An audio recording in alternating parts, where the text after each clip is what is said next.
comes Dexter Manley. There are the linebackers in the 4-3, led by Mel Kaufman. Neil Okowitz is the middleman. And Rich Malott will be the next one out. Now their much maligned secondary. Darrell Green, followed by number 32, Vernon Dean. Ken Coffey is number 48. And the free safety, number 22, is Curtis Jordan. It's the Redskins and the Bears coming up on CBS. We'll see you at halftime. Enjoy the game, everybody. Long-suffering, unsinkable Chicago sports fan has finally been rewarded. The Cubs gave their fans a divisional title and the promise of more to come. The Bulls unveiled pro basketball's newest superstar in Michael Jordan. And running buffs watched a world's best performance in the increasingly prestigious Chicago Marathon. And then there were Mike Ditka's Bears, who haven't won an NFL playoff game since 1963. The monsters of the Midway have re-emerged, meaner and tougher than ever, with an NFC Central Division crown anchored by the game's #1 defense, a defense that specialized in turning opposing offenses black and blue. Offensively, the load is shouldered by the immensely talented Walter Payton, who finally climbed the Jim Brown Mountain. Washington, on the other hand, is a city used to a winner, with the Redskins vying for an unprecedented NFC third straight Super Bowl appearance. The Redskins are Joe Theismann of the radar arm and shifty feet, the power running of the indestructible John Riggins. And Washington sports its own NFL record setter in wide receiver Art Monk, who snared an incredible 106 passes this year. The last time the Redskins lost a home playoff game was 44 years ago, and that flogging by the Bears has never been surpassed. The second season for the Redskins and the Bears begins today at RFK. CBS Sports presents the National Football League.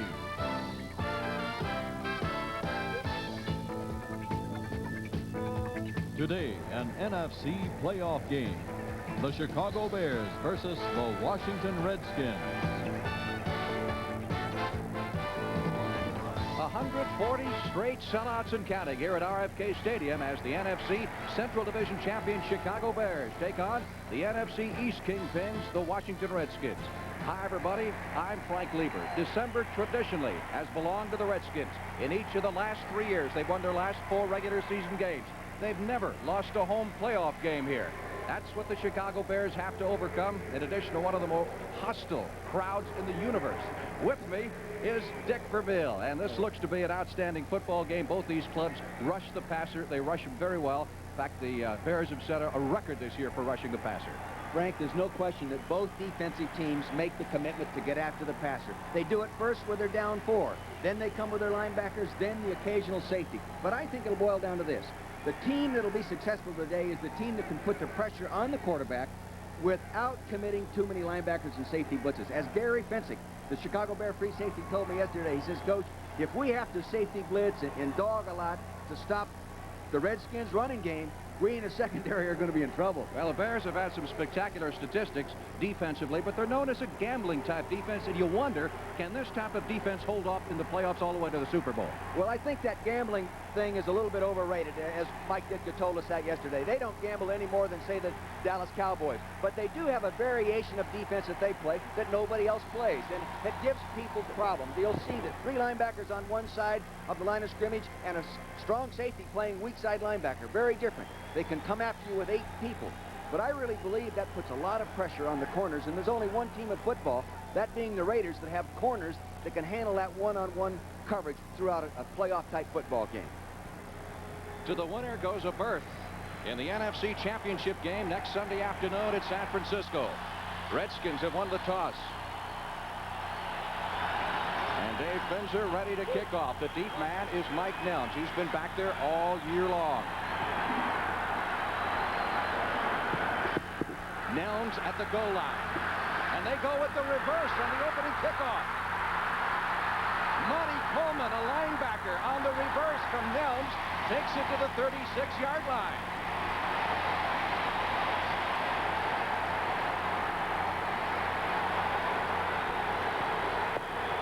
Redskins fans love it, quite obviously, but we've got an argument going on at the center of the field. And let's see if we've got an infraction here on the opening kickoff. I don't see a flag.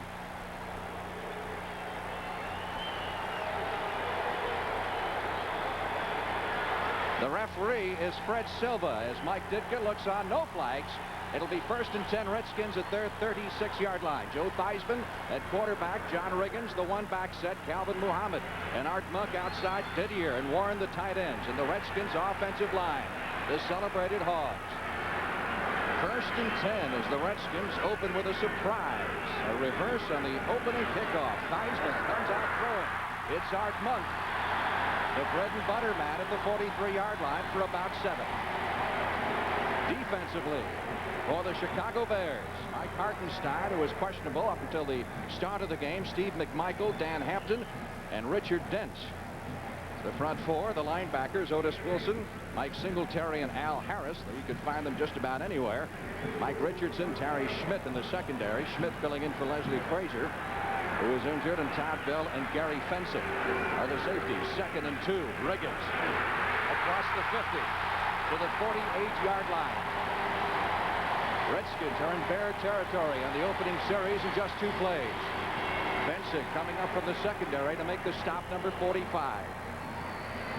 Most beneficial, probably, by the 2-week period has been Riggins.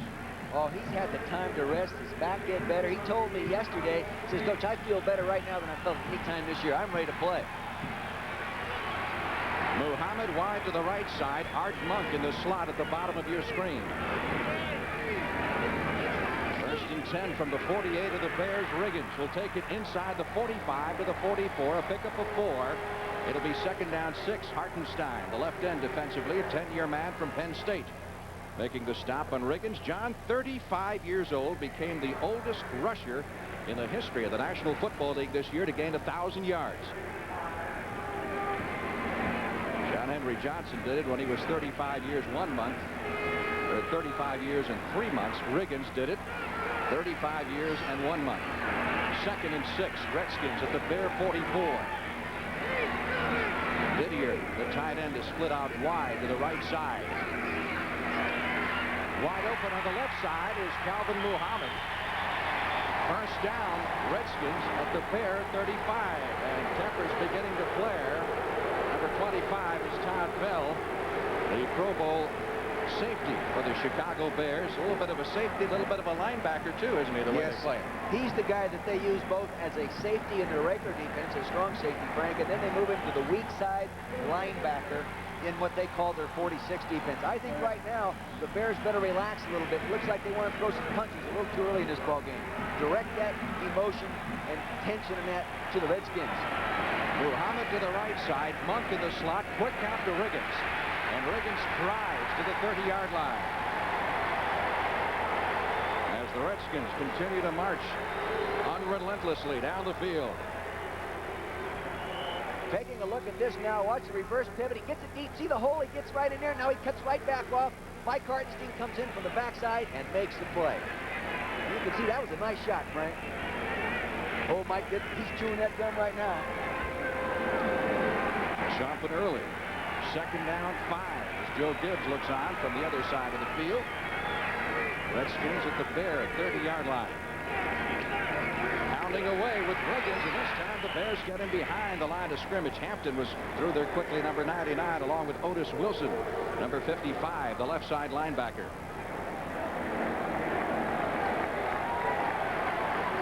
Riggins will come out in the passing situation as the Redskins are looking at 3rd down and 6 from the 32. Frank, we just saw Joe Washington go into the ball game, and he really is more healthy today than he's been all year, and he could be a big factor against this man-to-man coverage coming out of the backfield.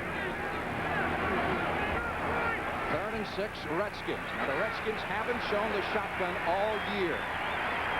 We saw him practice it on Friday. Joe Gibbs reportedly does not believe in it, but here it is. And look out. Theismann got away from the first man, and he's got the 1st down, hitting Muhammad at the 25-yard line. You talk about poise under pressure. There's where experience comes in. A younger quarterback might have blushed right when he saw that defender coming down the throat. Take a look at this now. See the quarterback, number 7. Now see the stunt right there. Didn't get picked up. McMichaels is right there. He dodges him. He lays it off to the outside. Maintaining poise under pressure. Critical in a ball game like this. Well, that's where your playoff experience pays off. Heisman 3 out of 3 for 23 yards. Redskins with the first down at the Bear 25-yard line. They've taken the opening kickoff, and they haven't given it up. Joe Washington to about the 20.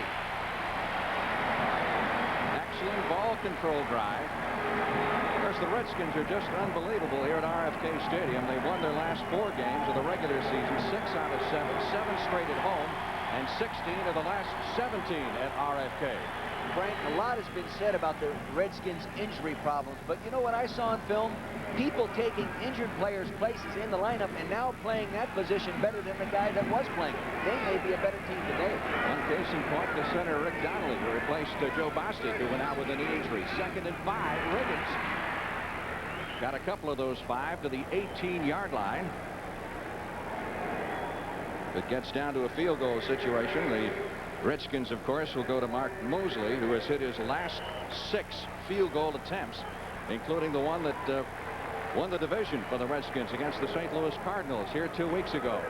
3rd down, 3. You remember Mr. Mosley, don't you? I'll tell you, he has 14 kicks in his career that have won the game in the final seconds, and he did that to the Eagles, the team that I was coaching, 4 times. He just sort of irritates me to look at him. 3rd down. Let's call it 4. Needed for the first down. Redskins at the Bear 19. Blitz coming. Heisman saw it, got it away, but had to throw it away. In effect, as he couldn't reach the intended receiver, who was Charlie Brown. We've got a flag back at the line of scrimmage. Might have been offside, Frank. I think the safety was offside. That's the preliminary indication. And on a 3rd and 4, how much more critical could a penalty be? Number 25, offside. First down. How many times this year have we seen a safety called for being offside? That's the first time. Here it is on the left corner of your screen. See Todd Bell, 25, coming off. Joe senses him coming, lays it up over the receiver to his right, takes a shot in the back. Good legal hit, but the guy was offside. Defensive back, offside. And that, of course, gives the Redskins the first down with the nose of the football just inside the Bears' 15-yard line. Maybe a little too anxious right now, Frank, the Bears are. Warren, the tight end, is in motion. Riggins to the 10 to the 9-yard line. Redskins have owned the ball for the first 6 minutes of the football game. Watch the man, Don Warren, number 85, come in motion. Now, he's their best blocker. He's going to kick out at the point of attack. Boom, watch it. Right there, gets a nice block on Hartenstein. He turns up inside. Riggins gets those shoulder pads down. Tough to bring down. You normally follow that motion man for the Redskins, and he'll pretty well take you to the ball. Especially if it is Don Warren, their best blocker. Riggins over the middle. Stopped at the 6-yard line. Steve McMichael, number 76. Riggins getting a lot of work in this opening drive. He's already carried it 7 times for 23 yards. Frank, when you've scored 96 running touchdowns in your career, you know where the end zone is. So they're going to give it to John Riggins in this area. A lot of folks wondering if this is going to be it for Riggins, or if he's going to come back next year. And he says if his back bothers him as much as it did this year, you may not see him beyond this season. Every time I talk with him, he wants to talk about going hunting. This guy loves to hunt. 3rd down, 4 needed for the first down. The Redskins at the Bear 8. Didier in motion this time. Heisman rolling out, going for the corner, incomplete. Charlie Brown was the intended receiver, and Mike Richardson, the left corner, was there to knock it down. Charlie Brown is one of the guys that's been injured that really is not yet 100%. He's only about an 85% efficiency right now, but still a fine player. This guy has made many big plays. Take a look at this at ground level now. Joe had moved out to his right. He has it, Charlie out there. He just gets it, trying to get it a little bit outside, but a nice play by the defender there, Mike Richardson. He's knocked down a lot of balls in his career. Mosley, 24 out of 31 on the year. This effort from 25 yards. Straight as an arrow. So the Redskins open with an impressive drive that eats up the first 7 minutes and 3 seconds of the football game. And Washington leading the Bears 3-0. Back in just a moment. Cleaver along with Dick Vermeil at RFK Stadium, first period. And the Redskins lead the Bears 3-0. Everybody was talking big plays yesterday, and that was a grind-em-out type drive. That was a grind-em-out drive, and we'll see more of that, but I think the Bears might commit more people to stop that running game. Willie Gault on the left and Dennis Gentry on the right as Hayes kicks off for the Redskins. Gault has not returned a kickoff this year. From the 5, 15, 20, 25, 30, and Gault with that tremendous speed out to the 35-yard line. He'll be their primary returner today, where he hasn't been all year. He did return kicks last year. 34 on that return. Steve Fuller at quarterback, replacing the injured Jim McMahon. Matt Suey and Walter Payton, the running backs. Willie Gault and Dennis McKinnon, who's operating with a knee problem at the wide receiver. Jim Covert is their best offensive lineman. He'll be joined by Bortz, Hilgenberg, Becker, Van Horn, and Emery Moorhead will be the tight end. Bears' first possession of the day. 1st and 10 at their 34.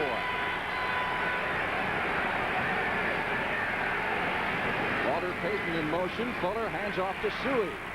And Suey propels out to the 40-yard line. Pickup of 6 on that play.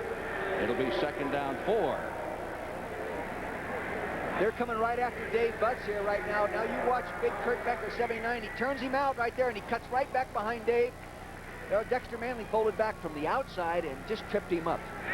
I tell you, if you can block Dave Butts, you can block a bulldozer.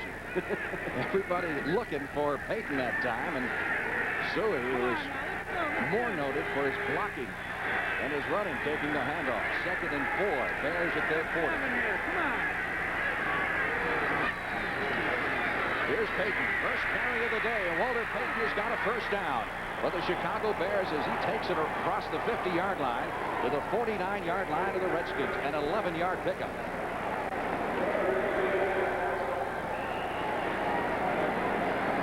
Defensively for the Redskins, they play the standard 4-man front. Charles Mann, Dave Butts, Darrell Grant, and Dexter Manley. The 3 linebackers, Kaufman, Olkowitz, and Milat. And the deep men are Darrell Green and Vernon Dean at the corners, and Ken Coffey and Curtis Jordan, the safeties.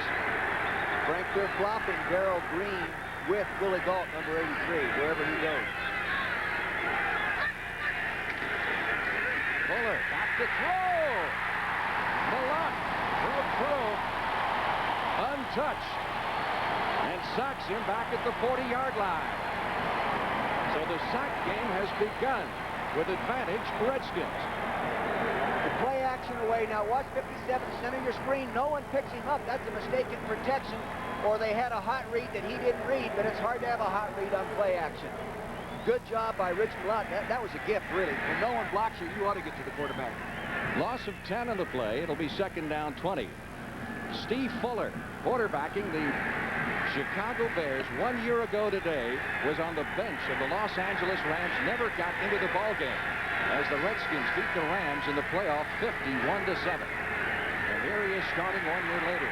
Suey out across the 45 to the 47-yard line. Neil Olkowitz, number 52, the middle linebacker, joined by Milat on the tackle for the Chicago Bears. Last time the Bears were here, they actually beat the Redskins. That was back in 1978. John Riggins has gone to the oxygen early. One thing with missing all the practices, his conditioning is really not up to par. Not as good as he'd like it to be, but now with Joe Washington, Frank, being healthy, they can rotate those guys in there a little bit, and I think he'll be fresh enough to play well all through the ballgame. 3rd down, 14 for the Bears at their 46-yard line. They trail 3-0. Dennis McKinnon in motion, number 85 from the shotgun. Fuller, who can run well, still looking for help and overthrows Matt Suey. So the Bears will be punting, and the Redskins defense gets a standing ovation as it leaves the field.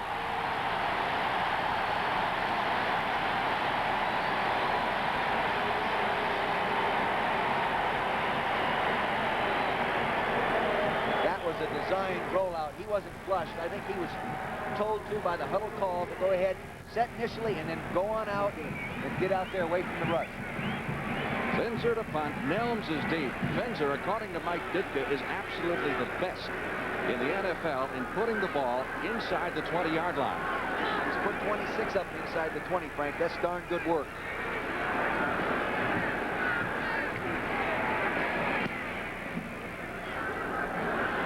Nelms will field this at the 8, 10. And there's another one inside the 20 for Mr. Finzer as he is clobbered at the 13-yard line by Wilbur Marshall, the #1 draft pick, rookie linebacker of the Chicago Bears. 45 on the punt, 54 on the return. Timeout. Welcome back to RFK Stadium. 4 minutes, 58 seconds left to play in the opening period as you look at Dave Butts of the Redskins defense taking a breather right now with his team's offense on the field.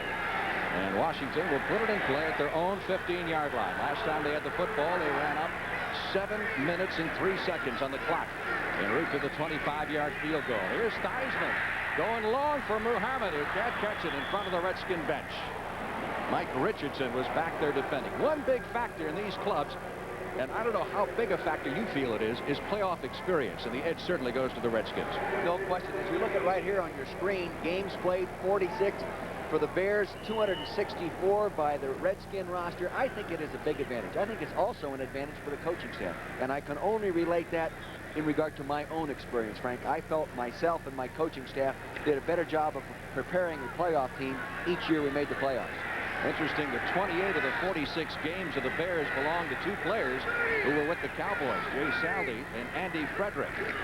2nd and 10. Riggins over the left side and shoved back after gaining just a yard or two. Dan Hampton, number 99, leading the defensive charge. Boy, you talk tough. Dan Hampton has on his body 200 assorted stitches from football injuries going back quite a few years. He gets fired up when you talk to him, doesn't he? He's had 400 cc's of fluid taken off his knee this year. He's not 100%, but he lines up and plays. Yeah, he said that's just about a six-pack. That's just about a six-pack, he said. 3rd down. Redskins need 8 for the 1st down. Ball is at their 16-yard line, and again, the Redskins showing the shotgun for the very first time this season. High snap to Theismann is in trouble. Uses his great mobility to get out of it and runs out of bounds at the 20-yard line. We got a flag tossed over on the far side. Theismann does not mind the idea, the shotgun at all, with his mobility. I think it's a real advantage. Of course, you know, I stole the shotgun from Dallas Cowboys and from Buffalo when Chuck Knox was there, and it was a big advantage to us because it gave the quarterback a cushion. It kept the defenders away from him. Number 95, offside, 3rd down. That's the big man of the Chicago Bears, Richard Dent, number 95, who leads the NFC in sacks this year with 17.5, just in his 2nd year. He's from Tennessee State, and a great pass rusher. Name the other great pass rusher that came out of that school. Remember old Claude Humphrey? How about Ed Too Tall Jones? Didn't be bad either. Yeah, not too bad. Some great defensive linemen. 3rd down. Redskins need 3 for the 1st down at their 21. They lead it 3-0 with 4:02 left in the opening period. Bill Washington has replaced Riggins. Theismann gets the pass away to Monk and completes it for the 1st down at the 39-yard line. Todd Bell and Gary Fensick were back there, but not before the combination clicked for 17. And good job by Theismann to evade the oncoming number 55 of the Chicago Bears, Otis Wilson. The Redskins did a nice job of picking up the rush from that variation defense that the Bears play that's so different, what they call the 46 defense. The Redskins are calling it the Dubs defense, meaning double linebackers over on one side. 1st and 10 for the Redskins at their 39. Charlie Brown wide to the left side. Monk is set in the slot up at the top of your screen. Riggins, the handoff from Theismann, running into trouble behind the line of scrimmage, and is dropped back at the 37 by Mike Hartenstein. Tough customer. Steve McMichael, number 76, the defensive left tackle, got some penetration. I think somebody made a blocking mistake or just missed him in there because he had penetration into that backfield.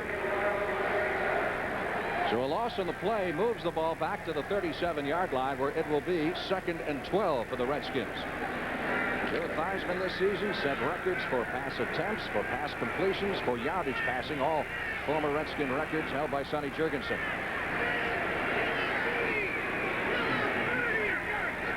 Monk in motion. Theismann under pressure, delivers. Monk had one hand on it, but couldn't pull it down. Defended against by Todd Bell, the strong safety. They are coming after Theismann. They're coming after him. Now watch now Joe right here. See, he's taking it, dropping back. He has good initial protection. He's looking to his left. Now you see McMichael coming around the outside. He has to get rid of that ball because here comes the Danimal, Dan Hampton. They call him the Danimal. D-A-N-I-M-A-L, Danimal. Just an old Arkansas rancher, he told us, got a little farm down there. He doesn't consider himself a farmer because a farmer, he says, puts his hand down in the dirt. Yeah, he says he doesn't do that. Yeah. He has a racehorse in partnership with Buddy Ryan, the defensive coordinator here with the Bears. 3rd down, 12. Redskins at their 37-yard line. And the Bears with 6 defensive backs.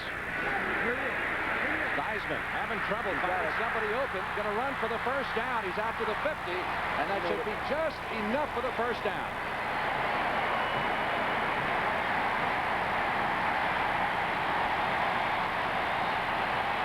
Joe Theismann says, I'll do it myself. Watch this guy. He gets the shotgun snap. Now see the cushion he has initially. Nobody around him. Nobody around him. Now he's flushed. He sees the hole because everyone playing man coverage. He gets going. Now he's going to get down right there before he can take the direct shot. He has scrambled 62 times this year for an average of 5.1 yards a scramble. That's good running for a quarterback. Redskins continue to do an excellent job of ball control. First down from midfield. 1:35 left in the quarter and counting. They're coming at Riggins, and this time Hampton lands on top of Theismann back at the 40-yard line. First, Joe's got to be a little shell-shocked. Last 2 ball games of the regular season, he was sacked a total of 14 times. Right, and in talking to the coaches about it, wait a minute, I'll come back. Here you can see, now watch the people commit to the rush. Here comes number 50, Singletary. See him there? He's in after him. Dan Hampton right there. Nice little cross charge that was not picked up properly. Take another look at this now. Watch right over the ball. 76, Rick. See, he's got him one way. Huff, 61 moves over there. And I really think that Rick Darman, 76, should have stayed with Dan Hampton longer. Redskins now looking at a 2nd and 19 with the nose of the ball just beyond their own 40. Theismann stepping up in the pocket, drills the sideline throw at the 50-yard line to Monk, who gets into Chicago Bear territory at the 49. So they got about 10 back, and they're looking now at a 3rd and 9. Frank, getting back to what we were talking about, the Redskins' problem with the sack the last 2 ball games, Coach Gibbs told me, he said, Dick, the people have just made a commitment to rushes. And not always be the soundest in terms of coverage, but they've given away a little bit in coverage to add more pressure, and it's helped them sack us, but we've also still won the football game. You saw the signals sent into Joe Theismann. 3rd down 9, Mike Ditka. 3rd year as head coach of the Chicago Bears, has done a marvelous job. High snap again for Theismann out of the shotgun, pulls it down. It's Joe Washington at the 45, and Washington will be very close for the first down. Looks like he's about a yard short at the 41-yard line. So now, first big decision of the game for Joe Gibbs. Depends here where they spot it, but I think they're going to be a little short. What do you do? I'm trying to see how much room they have here. I think I'd go ahead and go for it, Frank, because you're not going to gain much, especially if you punt it into the end zone. You're going to gain 20 yards. And these guys, the whole attitude, as Irv Cross so beautifully expressed it prior to the game, there is tension in the air, and they're just going to play football. 4th and a yard for the first down at the Bear 41. 2 back set here with Wansley joining Riggins. It is Riggins for the first down. Plowing his way over the left side down to the 36-yard line of the Chicago Bears. 39 seconds left to play in the opening period, and the Redskins lead 3-0.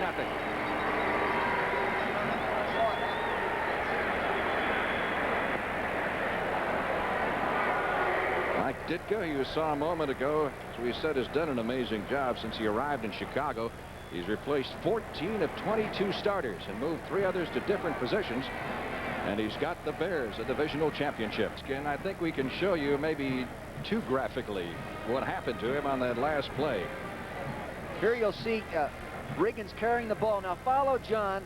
He cuts back inside here. He's starting to plow his way up. You see a lineman standing right there. That's Huff. Now watch him come right down on his left ankle right there. Oh, that's a vicious shot. I hope it didn't break his ankle. He's down right now, though. Kenny Huff is filling in for the injured right guard, or actually right tackle, right, Frank? 30 seconds left to play in the opening period. Time still out here in Washington. The injured Redskin, they've already put an inflatable cast on his leg. Could be a broken ankle from all appearances. He was a #1 pick of the Colts back in 1975. That year, Steve Bartkowski was the first man picked in the draft. Randy White was second, Huff was third, and Walter Payton was fourth. Boy, you're really coming up with some, you're laying some I thought you might be interested. You're laying some words on him. Now, he replaces another man. This is a great deal of reshuffling that the Redskins have to do in this offensive line. Right, he plays backup right guard.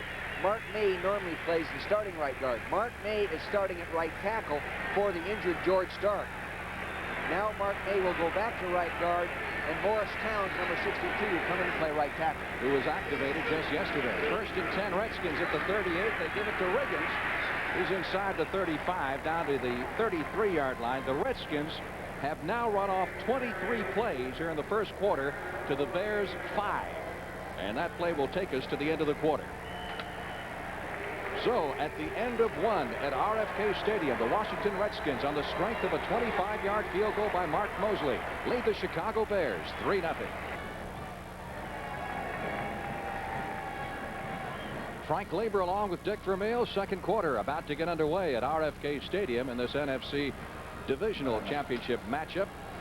There is Ken Huff in the X-ray room. You know, each NFL team is required now to have the capability of doing X-rays right at the stadium, and he's getting that plastic cast removed and will get his ankle X-ray somewhere in the bowels of RFK Stadium.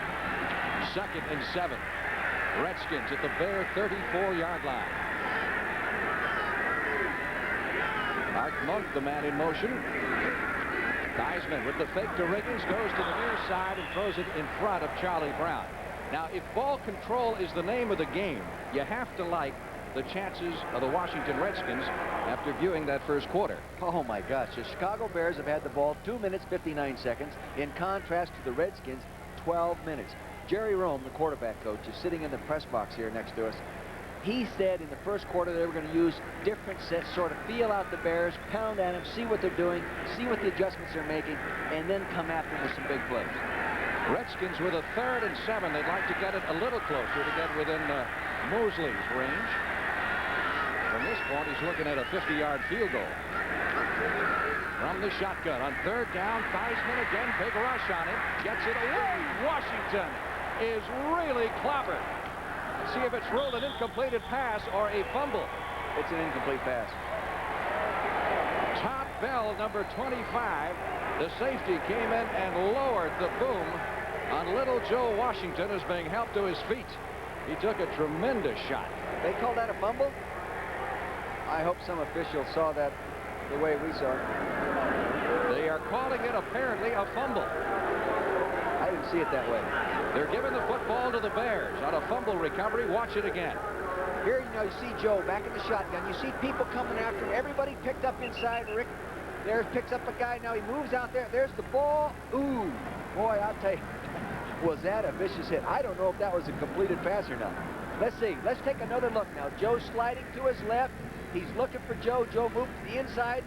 Hartenstein, number 73, was out there on him. Now here he comes. Yeah, it looks like he had the ball long enough to be called a fumble. Definitely. Good call by the officials. And the Bears recovered the fumble and will have the football 1st and 10 at their 38 when we come back. Right after on 38-yard line. Second play of the second quarter. Credit the fumble recovery a moment ago to Otis Wilson, the Bear linebacker. Steve Fuller at quarterback. They've got Suey and Payton in the eye.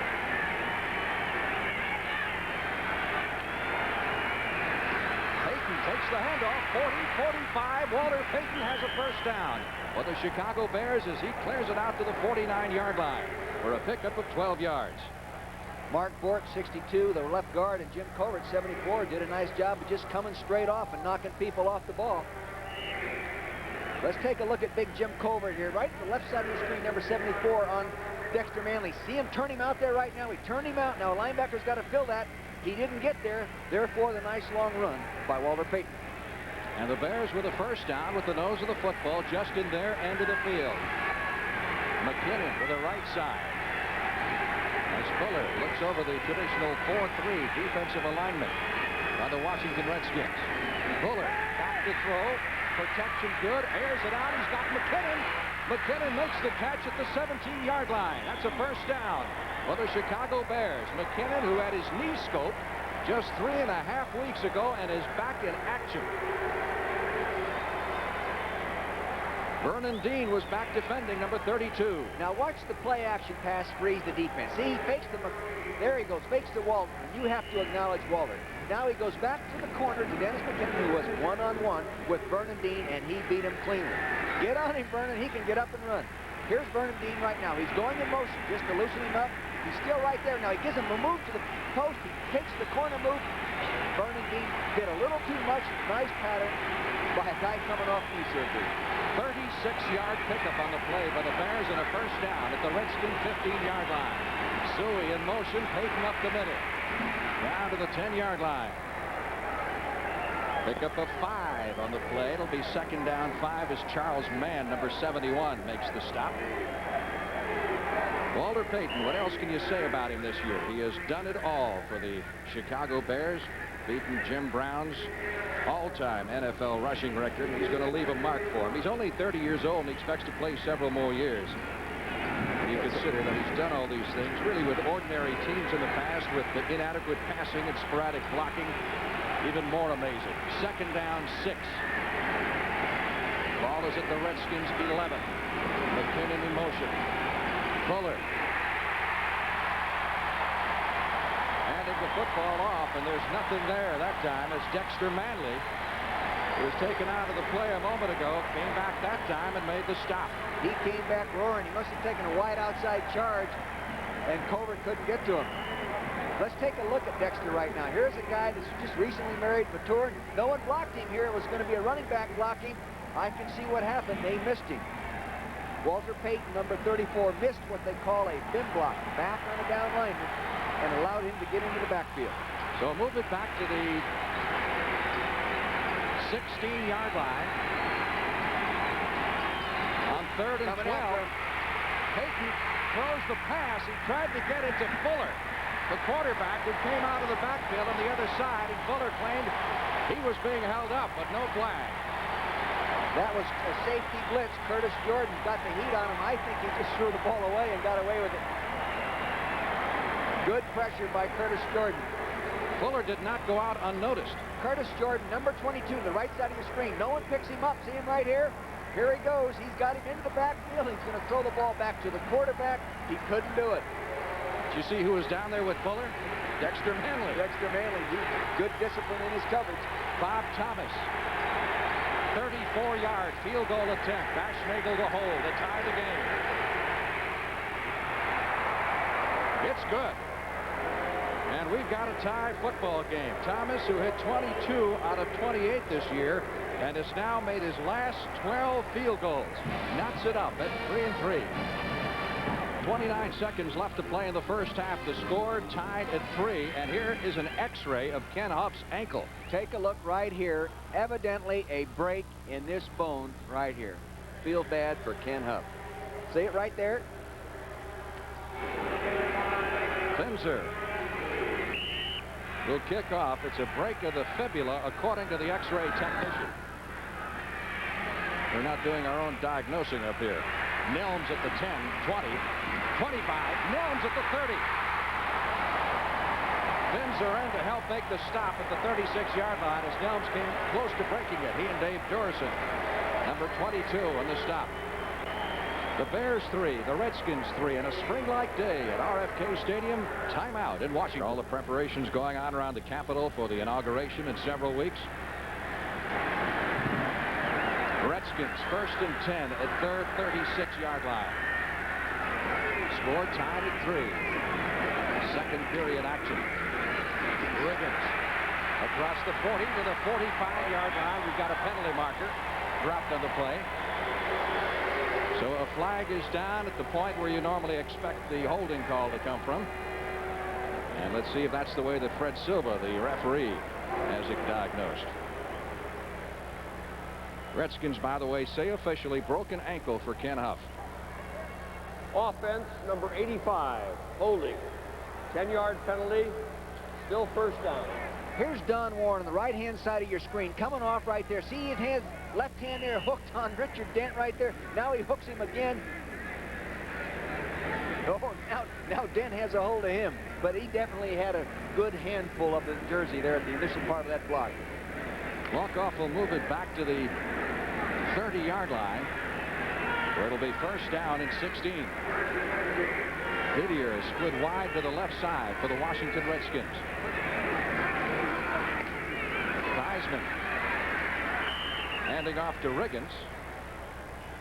And Mike Singletary, the middle linebacker, was ready for him, and not much there for the Redskin running back, who's now carried 14 times for 35 yards. Theismann has hit 7 out of 11 for 62 yards. You know, every time I look at Jacoby, I can't believe how big he is. Oh, my gosh. What is I know he, 305, 310 pounds? 305 pounds, and he's not fat. He's just big. Joe Jacoby, free agent. They say that he went to a masquerade party with a white sheet draped over him, disguised as Alaska. Oh, gee. Where do you get these? That's Frank? big. I mean, that is big. You're going to lower our ratings. with Second stories like down, that. 16. He's big enough. Here's the 46 defense, Frank. Monk, man in motion. Theismann has it blocked.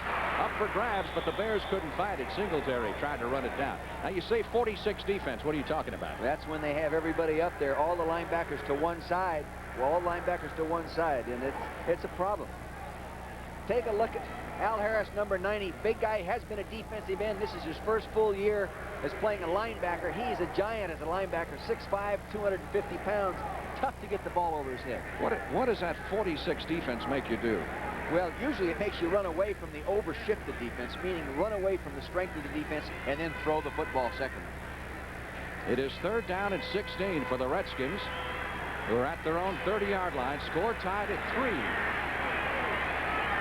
10:31 left to play in the 1st half. Theismann trying to come up with the big play. Again running out of the pocket. 35 and slides to a halt at the 39-yard line. So he got back to the original line of scrimmage in 2 or 3 more. But considerably short of the 1st down. And the Redskins will be punting. Now you're going to see number 95 right in the middle of your screen. That's Richard Dent, the NFC's leading sacker. See, he got all the way around the outside of the tight end, Don Warren. It flushed him. He had to get running. Here he is going to come sliding to second base. Safe, but no 1st down. No 1st down. About 6 yards shy, and Hayes in to do the punting. He's another kicker who can send it inside that 20. Very high snap, and he does a good job of pulling it down. End over end kick. Fisher at the 30. Up to the 35-yard line and to the 39. And that's where the Bears will put it in play with 9 minutes and 39 seconds left to play in the 1st half. What's turned into a defensive battle so far. 33 on the punt and 11 on the return. That was returnable all the way. It's tough enough to make a great punt, but when you have to break your concentration and go up there and get the ball like he did here, you've got to give him credit for doing a super job. There's, again, where experience comes in, Frank. This is going to be a battle in the trenches, and so far it's been just that. They're right down there. The Bears versus the Hogs. The Bears and the Hogs going after it. And it's tied at 3-all here in the 2nd period. The Bears with a 1st and 10 at their 39. Fuller has got some fairly impressive stats. He started 4 games, completed 68% of his passes, and has not thrown an interception this year. And Fuller backpedaling to throw. Over the middle to Moorhead, the tight end. He'll take it to the 45 for a pickup of 5, maybe 6 yards in the play.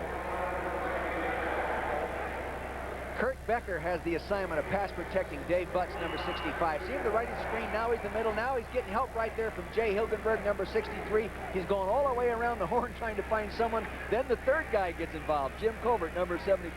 He's going to go back down. He's going to be upset. I got 3 guys blocking me. Not fair. Wonder where you other guys rush. Second down. Bears need 4 for the first down at their 45. Suey steps into the slot. Up at the top of your screen, Willie Galt flanked to the right side. And he's going for Galt, the speedster. Downfield, Galt trying to get inside at Darrell Green. And no flag thrown. Here is a guy who can fly. Willie can fly, but I'll tell you something else. Darrell Green can fly. Look at, he's right up there in bump and run coverage position, playing him inside now. He's watching his head. Now he sees him look for the ball. That's when he looks for the ball. Good defense. I'll tell you, this guy can bump and run. Yesterday I'm running in the park. Oh, here we go. You can see he can throw the ball under pressure as well. Took a pretty good shot. Yesterday I was jogging out there along the Potomac River, and who's sitting on a bench necking with his girlfriend in bump and run? Darrell Green. Did you call him for holding? I almost did. Yeah, I caught him for holding. Third down and 4. Bears from their 45. Looked like Payton wanted to pitch it back to Fuller. And Payton down the sidelines across the 50-yard line and out of bounds at the 43. Did it look to you like he was trying to pitch it back to Fuller? He had it in that one hand. It looked like he was going to flip it out there. Of course, he carries it that way all the time anyway, doesn't he? Watch the play now. The quarterback's going to get the snap. Man in motion going. People moving. He gets the ball back there. See, he gets up in there. It looked like he wanted to flip it back, but he really didn't. Now you can see Dexter Manley. He's no foot race match for that guy. Big lineman against Payton. Number 24 comes all the way across to make the play, Anthony Washington. A 12-yard pickup and a first down for the Bears at the Redskin 43-yard line. You don't see many impromptu runs like that be successful. Suey and Payton in the split backfield to give us to Payton. Drives over the left side to about the 40-yard line. Trying to wrestle the football away from him. This telecast is presented by the authority of the National Football League.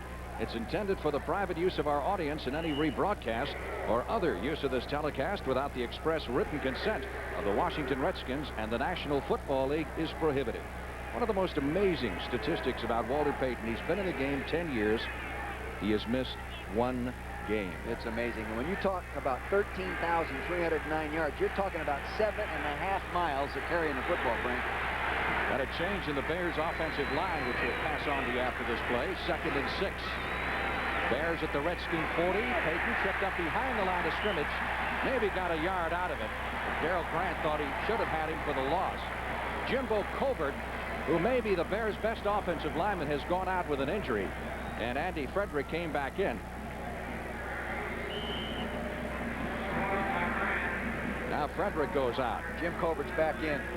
Jim Covert's their offensive captain, and he's only a second-year guy. He's the youngest captain in the National Football League this year. I'll tell you something about his leadership abilities. Yeah. Third down. Bears need 6 for the first down at the Redskin 40. Dunsmore, the tight end in the slot, off to the right side. Here's Steve Fuller under pressure. Delivers over the middle, almost intercepted. Intended for McKinnon. And they were playing volleyball with it over there. Rich Malott, number 57, thought he had one. Boy, that was an outstanding job of coverage by a defensive linebacker. Outstanding job. Redskin Perry Brooks was shaken up on the play, number 69, who will need medical attention. So we've got a timeout here with 7 minutes and 9 seconds left to play in the first half, and the score tied at 3.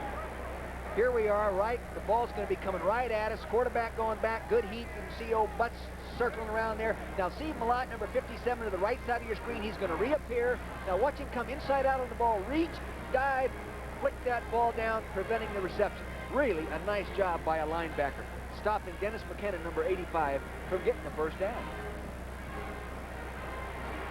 Brooks would appear to be okay. You've prepared teams for the playoffs before. What's the biggest factor in getting ready?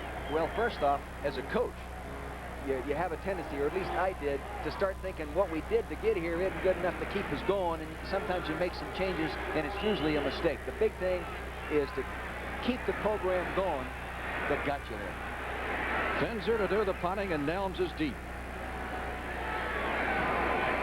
This is where this Finzer is really great, Frank, laying that ball inside that 20-yard line, just out of bounds.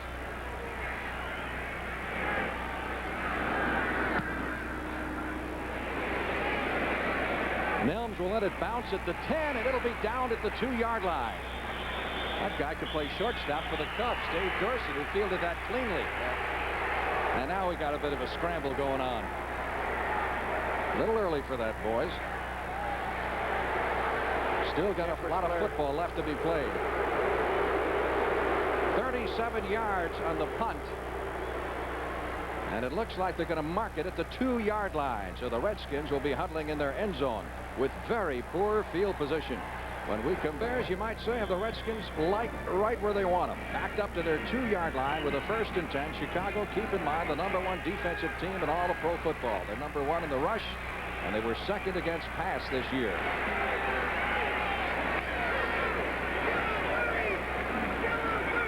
Riggins starts this one 4 yards deep in the end zone, and will try to get the Redskins some breathing room as he takes it out to the 4, maybe the 5-yard line.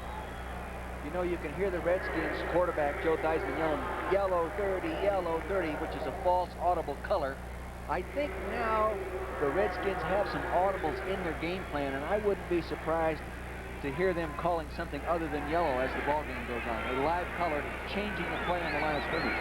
Pickup of 3 by Riggins. It is 2nd and 7 for the Redskins at their 5. Whittier wide to the right side. Here's Theismann throwing from the end zone. Sees an opening. And slides to a halt at the 10. Late hit. There's the flag. Looks like he didn't get quite enough for the 1st down, but the penalty will take care of that.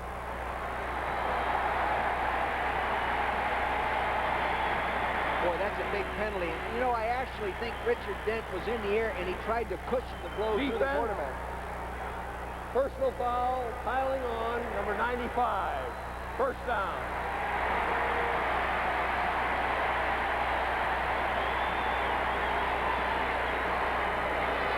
You can see Joe running away from you right now. Now watch, he's going to go down right here, and see 95 coming here. He goes over the top of it. I think, well, yeah.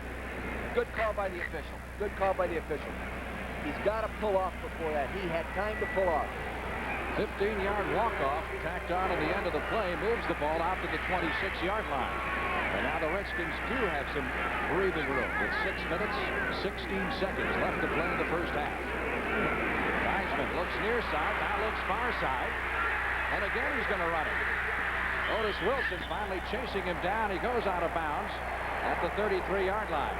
Like Singletary was going to chase him all the way up into the stands. This was a play-action pass. Now watch Joe Theismann, number 7, in the middle. Reverse pivot, make the fake. He makes the fake to Riggins, and there he's looking to his left. The coverage was there. Steve McMichaels got in there and flushed him, number 76. Now he's running his fanny off to get away from number 55, Otis Wilson. Stay away from him, Joe. Well, Theismann isn't quite the Redskins' leading rusher yet, but 4 carries for 35 yards isn't bad. Riggins has 37, but he's carried it 14 times. I know it. The quarterback is being flushed too often right now for sound offense. 2nd and 4 from the 33. Here they come.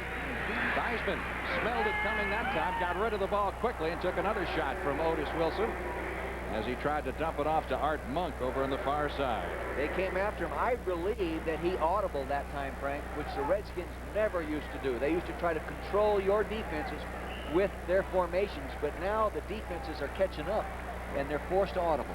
We were told that after the first St. Louis game that Joe Gibbs put in an audible system, which he really hadn't had before, that they would rely on sight adjustment in the past, but didn't have a real flexible audible system. But they do have it now, and they're using it more and more. You need it against this Bear defense because it is so unusual. 3rd down. They're in this 46 defense right now. 3rd and 4 from the shotgun. We got a whistle prior to the snap. 30-second clock is down to 0. And that time the Redskins took too much time. Delay, offense, number 7.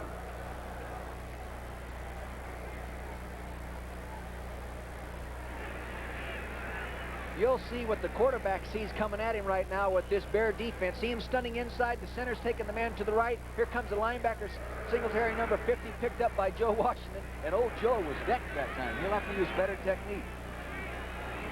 Washington trying to hit Singletary a little high, and Joe went about 5 yards the other direction. Now 3rd and 9 for the Redskins at their 27. Charlie Brown wide to the left side. Didier in motion for Washington from the shotgun. Theismann sideline throw to Brown, completes it at the 35, and that'll be close to a first down. If they give him his progress, it may get it. I don't think they did, Frank. I don't think he made it.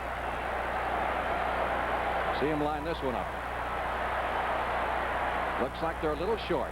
Take a look at Dent, number 95, coming in there now. Russ Grimm has him. He's stunting to the outside. Then Jacoby picks him up. He's got him, pushing him back in there. You can use your hands as an offensive lineman as long as you don't grab and hold.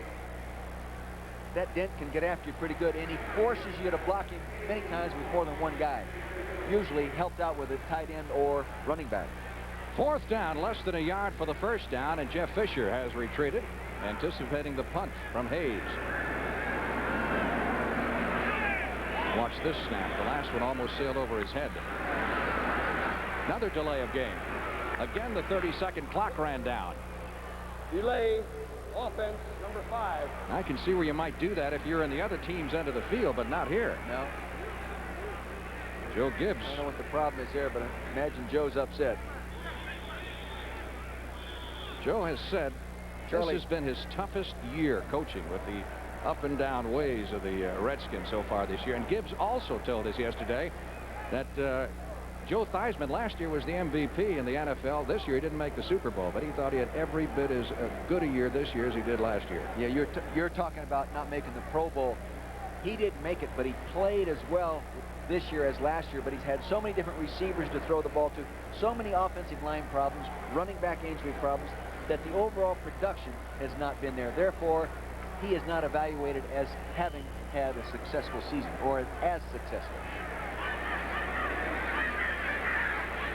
5-yard walk-off will make it 4th and 6 from the 31-yard line. And Hayes standing back at his 15. Gets the good snap this time. Nice punt. Fisher at the 30. Trying to get to the near sideline and advanced it to the 34-yard line before he was knocked out of bounds. 40 on the punt, 5 on the return. Timeout with 5 minutes, 3 seconds left to play in the first half. Coming up on CBS tomorrow. Some of our guys are here, aren't they? 1st and 10 for the Bears at their 35-yard line. Score tied at 3. Peyton in motion. Fuller with the handoff going to Calvin Thomas, who has just come into the ball game. Thomas taking the handoff. Now Fuller is one of, count 'em, 6 quarterbacks the Bears have used this year, including Walter Payton. That's quite a lineup, and you win a division with it, you've really done something. That really is. That shows you how good the defense is. That also shows you how sound your offensive line is and how great your running back is. Mike Ditka told us yesterday that if the Bears were lucky enough to get to the Super Bowl, he thinks that he could have Jim McMahon back for that game. 2nd and 5. We may find out more on that at halftime. Payton. 1st down, Chicago. Walter Payton out across the 45 to the 47-yard line where Curtis Jordan and Charles Mann collaborate on the stop. Watch Jim Covert, the left tackle, the top side of your screen, come off right there. Now he's turning Manley out again. Now the linebacker has to come in and make the play. It was blocked nicely right there by number 33, Calvin Thomas. And I'll tell you, this guy, Walter Payton, is about as physical and strong a running back for a 200-pounder as you'll ever see. Redskins crowd trying to get into the game here. 1st and 10. Bears have the ball at their 46. Again Payton, and this time not much, maybe a yard, as the center of the line collapses on him. You know, Walter redid his contract prior to the start of the season this year. Under terms of his new contract, he is assured $240,000 a year until age 73. Holy mackerel. And That's pretty good living, huh? Well, he may still have a few yards left him in then. Who knows? He may still be running it for the Bears. Time left in the first half, just over 3 minutes. Score tied at 3. Second down, 9. Bears at their 47. Calvin Thomas in the slot. He and Suey normally split duties at the other running back. Fuller got some pressure. Gets rid of it. Hits Thomas at the 45 and down to the 41 of the Redskins. First down for the Bears. Fuller doing a good job under pressure. However, we've got a marker thrown back at the line of scrimmage. It's going to be a personal foul, I think. Roughing the passer. Bonnie Coleman, number 51. I didn't see it, Frank. I was looking downfield. Personal foul, roughing the passer, number 71. That'll be Charles Mann. You can see Steve Fuller back here. Charles Mann, oh, I say it actually looks like a blow to the back of the head, but maybe. I don't see anything rough. Anytime you hit him in the head, you're gonna get 15. I couldn't see it there. Here's Charles Mann, number 71, coming around there. The ball's gone. Unless he hit him behind the helmet, there's nothing personal foul about that. Must have hit him high above the hat. But if you hit him in the head area, regardless of how hard you tap him, it's a personal foul. It is. Normally, though, they call that a blow to the head. Fred Silva, the official, did not say a blow to the head. 13 on the pass reception, 15 more on the penalty. Total of 28 yards on the play, and the Bears have a first down at the Redskins 25. Payton comes back inside and is out of bounds around the 20-yard line. Payton has that unique little stutter, almost hurdle step that you see every once in a while, and you saw it on that particular play. He gathers up and then just sort of hurdles forward and gets his feet and actually switches which foot he wants in front of the other. It's amazing how he does that.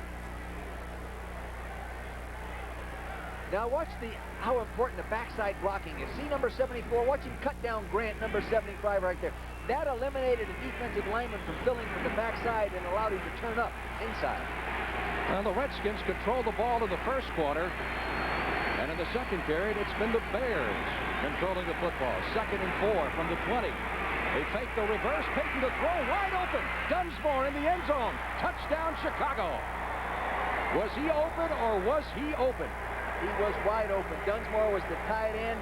They faked the toss first, then faked the reverse. And Walter Payton has 9 completions in his career as a passer, and 8 of them have scored touchdowns.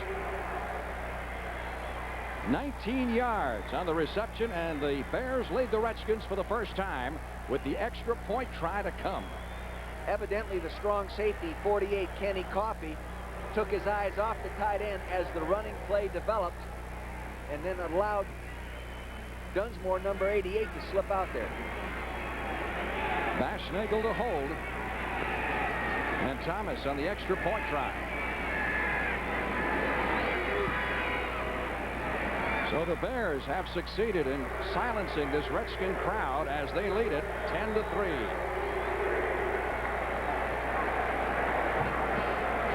Take a look at the toss now. He tosses it deep. Now Walter fakes it right there. Fake the reverse. Now he lays it up to the tight end all alone. No wonder his pass completion percentage for touchdowns is so great if they're all like that play. Now here's another shot. Now watch Dunsmore, number 88. See him sneak out underneath the linebacker. He sort of hesitated there like he was going to block and then slipped right out there. Completely fooled the strong safety, I think, Ken Coffey, number 48. We're down to the 2-minute warning, which is going to both benches, with the Bears leading the Redskins 10-3. Well, the Bears have silenced this crowd here in Washington. They're a little stunned. It is quiet in here. You're wondering how Dunsmore got that wide open. We're going to show you right after the kickoff. Fine play.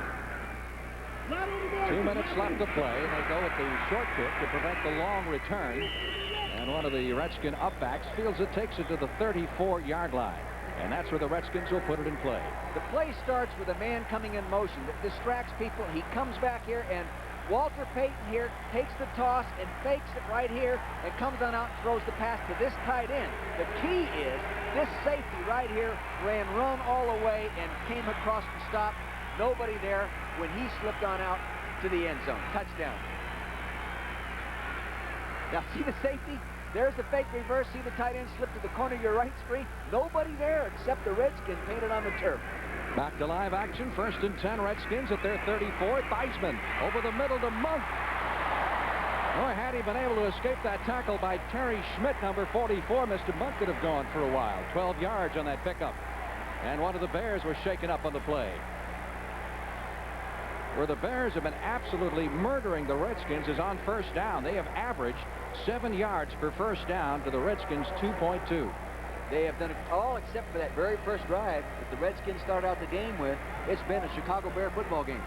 Terry Schmidt, we believe, is the injured Chicago Bear. Time is out with 1:43 left to play in the first half. And Mike Ditka's got to be feeling pretty good inside. Said a moment ago, Mike Ditka had to like what he was seeing until he saw Terry Schmidt go down. Now, Schmidt walks off the field under his own power, and Leslie Frazier, who was injured and questionable for this game, is now in there as the Redskins try to get on the scoreboard before intermission. They have a 1st and 10 at their own 46-yard line, trailing 10-3. Theismann got Hampton after him, gets away from him, completes the pass to Didier at the 40, 35, 30, and out of bounds at the 27.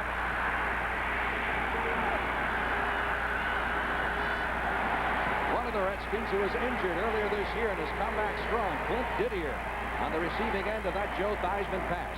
When you're a man-to-man team, sometimes you don't play the zone coverage very well. Now you watch, Joe's going to come back. Now you're going to see a tight end coming from your right side. Didier, see him right there? He's going underneath the zone being stretched by Muhammad, number 89. He cleaned it out. Nobody around him. Here he is now. Frazier coming over to knock him out of bounds.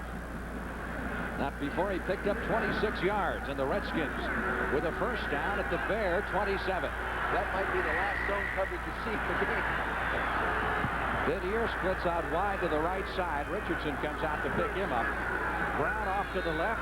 Back to throw it. Theismann over the middle. That's interference. Well, the officials didn't call it. I can see why it looked like the guy had him on his shoulder.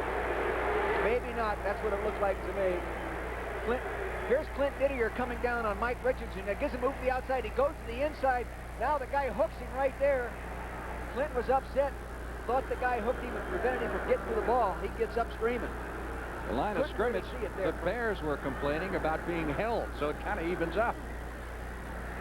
2nd and 10. Redskins at the Bear 27, 1:30 left to play in the first half. Here's that 46 defense. Gets rid of it quick. Theismann in trouble behind the line. It's sacked back at the 32-yard line.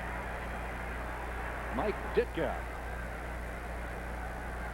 He's calmed down a little bit on the sidelines, but you don't really want to calm Mike Ditka down too much, do you? I don't think so. As he said yesterday, he's gone through this whole season as the head coach being totally dissected in everything he does, on the field, off the field, on the sideline, and he's sort of tired of it. I think they ought to let the guy just be what he is, an intense, tough guy, and chances are his football team will be an intense, tough football team.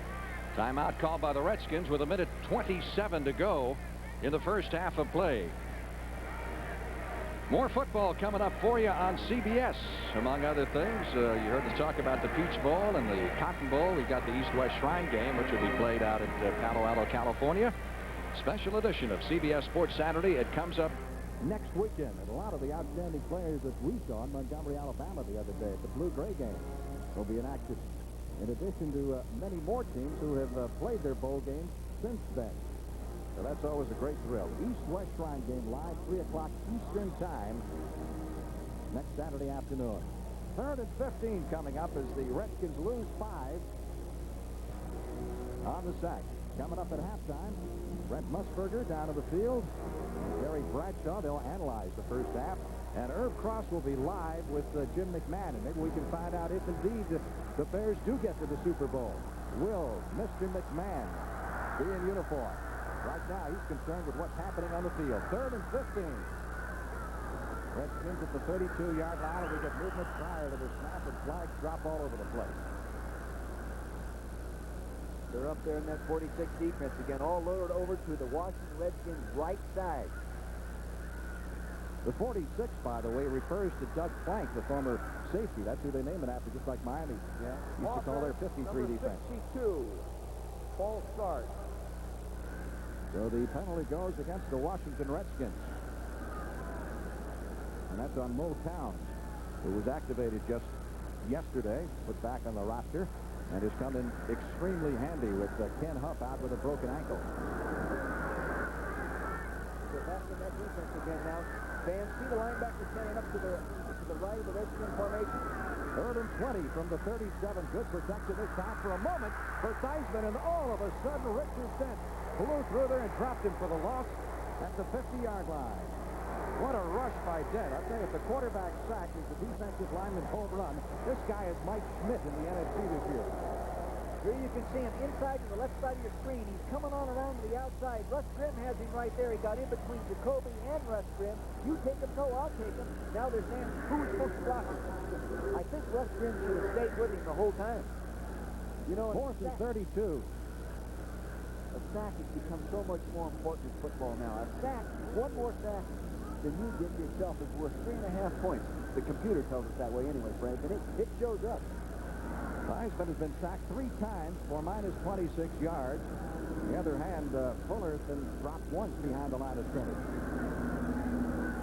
So at the end of the game, the computers will tell you that's worth 7 points. We'll see if that ratio continues to hold up in the second half. The chess game down right now among the punting units.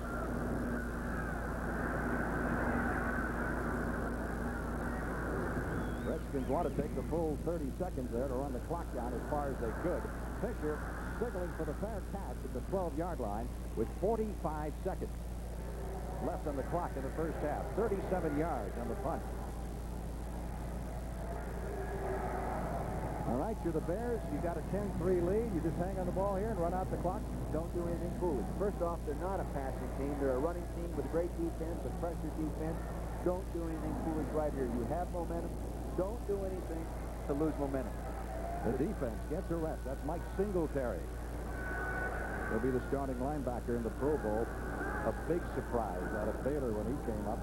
Second-round draft choice, and the computer spit him out because he's only 6 feet tall. Right now, he's probably the best middle linebacker in pro football. Fuller with the handoff to Stewart. He'll clear it out to the 14-yard line. See if the Redskins bother to use any of their timeouts. Like both sides want to retreat to the locker room and talk about it. You know, Frank, in talking to Mike Ditka yesterday about the Redskin defense, he said, you know, Dick, that's not the Redskin defense. That's George Allen defense. Richard Petitbon is a product of George Allen. So is the defensive line coach, Laverne Torgerson. They're playing the same defense the Redskins have played for years, the George Allen defense. George Allen defense and the Jack Pardee defense. That's right. Now the Joe Gibbs defense. Which originally was the old Chicago Bear defense. That's it. Come up again, Brent, Herb, Terry Bradshaw, all at halftime with Jim McMahon of the Chicago Bears. So stay with us. Been an interesting first half, certainly, with the Bears leading the Redskins, surprising a lot of people in Washington. Both teams back in the field prior to the start of the second half. It's the Chicago Bears 10 and the Washington Redskins 3, and 30 more minutes of football upcoming. The Redskins' Jeff Hayes will be kicking off to start the second half. The Bears have Willie Gault, number 83 deep, along with Dennis Gentry, number 29. Of course, Gault is the man to watch. In his last year in college, he returned 5 kickoffs for touchdowns. That's one shy of the NCAA record. Hasn't returned any kickoffs this year prior to this game, and won't return this one, I don't believe. Comes down 6 yards deep in the end zone, and they'll play it at the 20-yard line. And Otis Wansley limping a little bit. Here's a guy who's a very valuable member of this specialty unit. This Wansley is a tough son of a gun. See him right in the middle of your screen, number 39. He's a short yardage fullback as well. He can take people on, and he'll never quit. Now watch him get up. Wilbert Marshall did a nice job of blocking him, but I'll tell you, if we have time to show it, he'll get up and get his shot in there too. See that? Hey, let me go make the play. That's what I'm getting paid to do. 1st and 10 for the Bears at the 20-yard line. This is exactly the football game we've expected. The big question is who's going to come up with the big play to possibly break it open. Steve Fuller at the throttle, as he has been all afternoon. The pitch to Payton. And Walter Payton out of bounds at the 24-yard line. Peyton in the first half carried 9 times for 56 yards, averaging 6 yards plus. And Fuller in the first half of play threw the ball very sparingly, completed 3 out of 6 for 55 yards. That sets up a 2nd and 5 for the Bears at their 25. As they rush Monty Coleman, number 51 in there. He's normally their designated linebacker rusher, much like the Lawrence Taylor and all. Fuller throwing on 2nd down, completes it. That could be the big play. That's Galt. It's a foot race. They won't catch him. He's got too much speed. Willie Galt at the 10, at the 5, touchdown.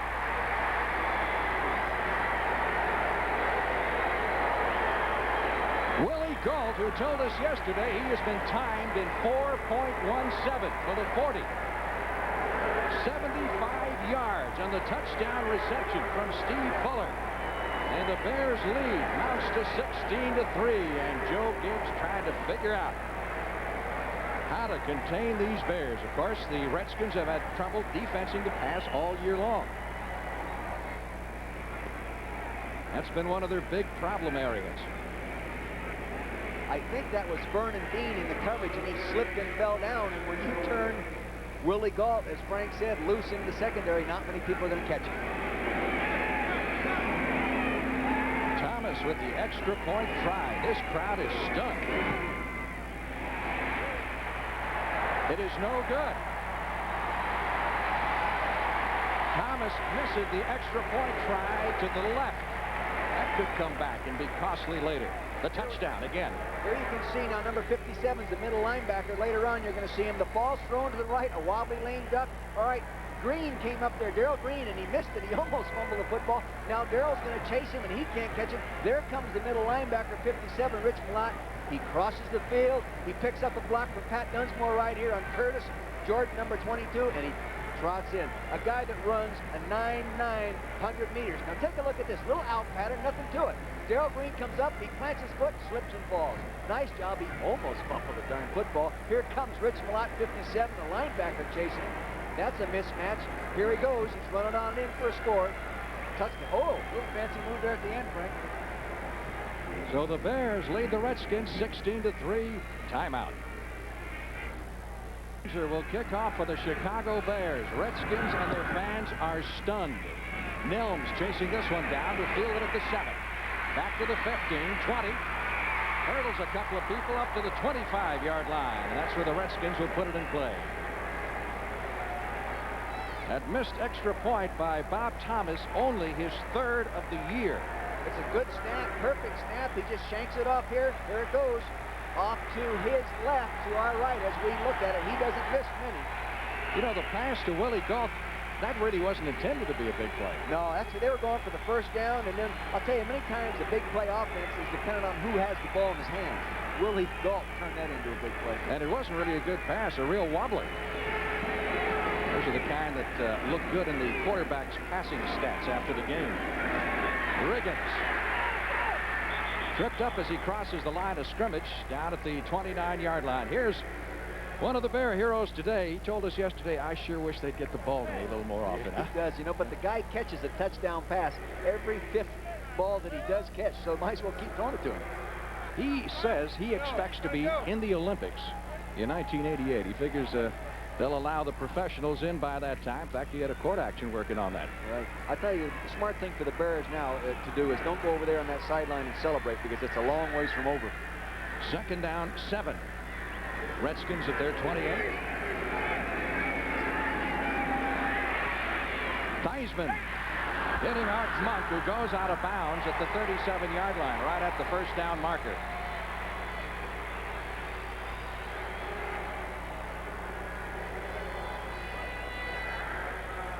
There's Ken Huff, who was injured in the first half with his wife and youngster in the Redskin locker room just a few moments ago. Broken ankle for Huff.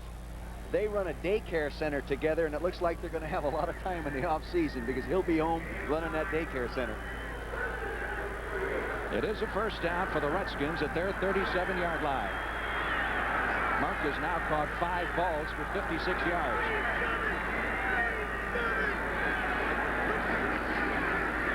That's it. Theismann going to the far sideline, but not much there as he hits Didier. And coming up quickly, Mike Richardson, number 27. They're going to have to do more of that on first down to end up with positive gains, because the Bears are playing that 46 defense so far every time on first down, and it's tough to run into that defense, Frank. It has not been going well for the Redskins in their last few possessions, and they're trying to turn things around right now. Fumble and 3 punts after they dominated play in the first period, took the opening kickoff and held the ball for over 7 minutes en route to their field goal. Second down, 6. Redskins at their 41. Yep, they are. Monk in motion. Theismann under pressure. One-on-one coverage. Down the far sideline. Muhammad was out of bounds. He came down out of bounds. So it'll go as an incompleted forward pass as Mike Richardson goes back with him. The Redskins have made good adjustments at halftime. They're playing now to get after this one-on-one coverage. See him up there bump and run on Richardson. 89, Calvin Muhammad jumps to the outside. The ball's thrown over the outside shoulder, a little too far over the outside. He only gets 1 foot down. But this is what they have to do. One big one like that gets 6 points. And Joe Take Gibbs. a look again. Here they are. 1 foot in bounds, left foot, right foot out of bounds. Good call by the official. That's what you call a fade pattern, Frank. Third down, and the Redskins need 6 for the first down at their 42-yard line. They trail 16-3 from the shotgun. Using it for the first time today. Great catch! Didier gets away from Singletary. Gets inside the 35 and goes out of bounds at the 28. And Didier is ready to fight somebody.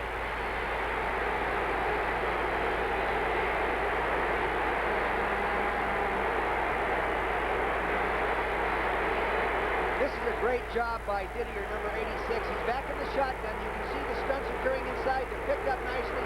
He gets rid of the ball there one-on-one on a linebacker. He will beat one-on-one coverage. He does a nice job. He gets a block downfield by Charlie Brown. He gets knocked out of bounds. He gets a little upset right here with that little extra toss, and I don't blame him. Didier with his third catch for 59 yards. Redskins are moving, and Theismann would like a little quiet as he goes to work first and 10 at the Bear 29. Riggins bumping helmets down to the 25 for a pickup of 4. Now, one big play like the catch by Didier could help in turning this momentum around. I know it. I'll tell you what you feel right now. We're midway up to the top of the stadium, and you can just feel the electricity generated by the enthusiasm and intensity of these fans. Mike Ditka said yesterday, he said Seattle and Washington, 2 toughest places to play because of the crowd. But he said we can't play the crowd. We've got to play the opposition. And 2nd and 7. Hit it to him quickly. Theismann, far sideline throw to Monk, first down inside the 20. And gets down to the 15-yard line before Mike Richardson shoves him out of bounds.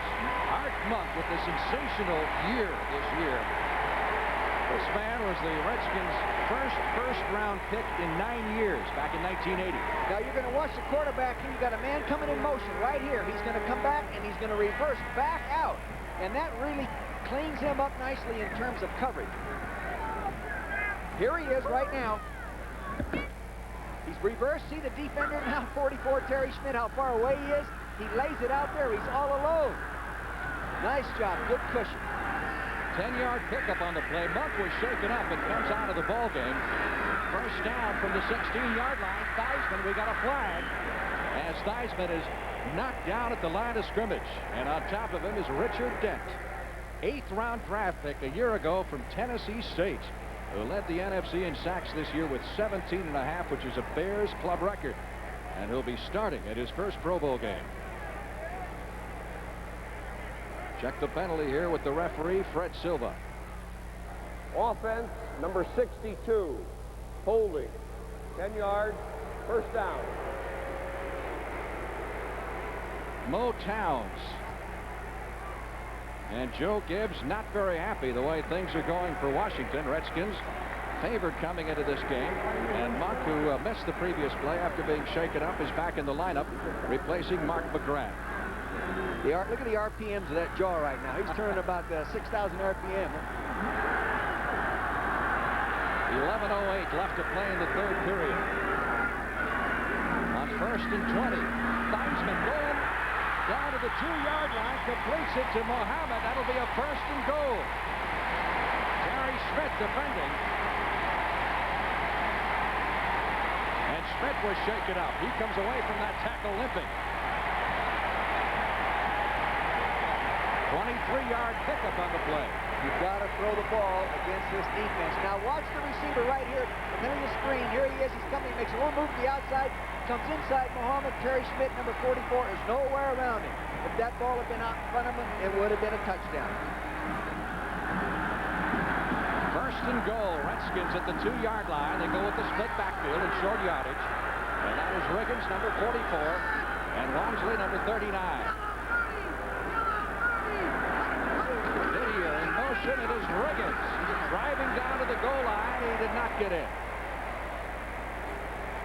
They normally, in this situation, run behind big number 85, Don Warren, their tight end.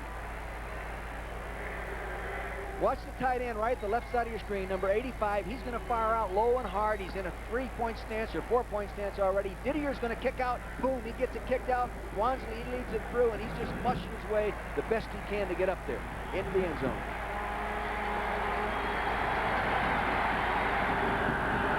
Watch the left side of the line here fire out in this situation. Look at him coming off low, hard. Look at Grim, got a nice block. Wansley leading through there. Riggins almost got it in. Second and goal from inside the 1-yard line. Again, it is Riggins. He is over. Touchdown.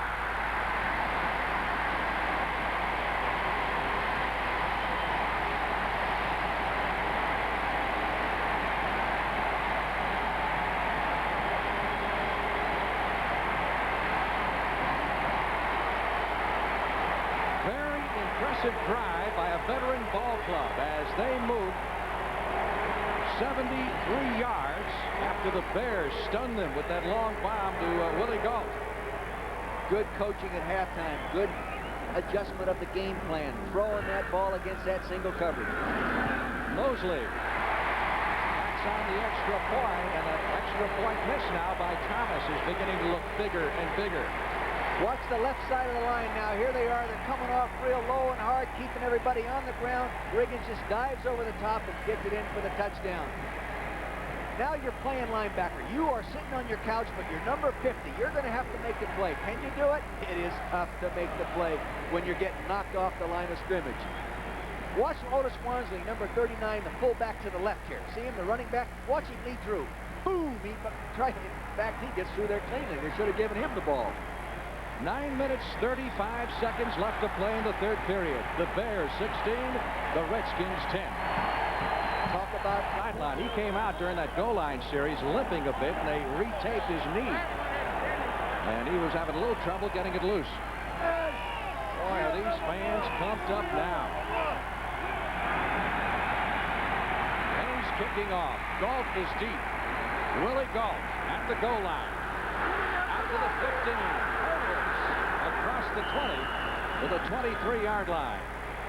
Boy, I'll tell you, there were some guys flying downfield on that one. Whew. Here's Willie Gault. You know, this looks easy. Just catch it and go upfield, but you have 11 hungry guys coming after you. Now, watch the courage this guy displays right here. He's a hurler. You know, he's run as fast as anybody in the world, and he darn near got through. Hasn't lost his hurdling form. No.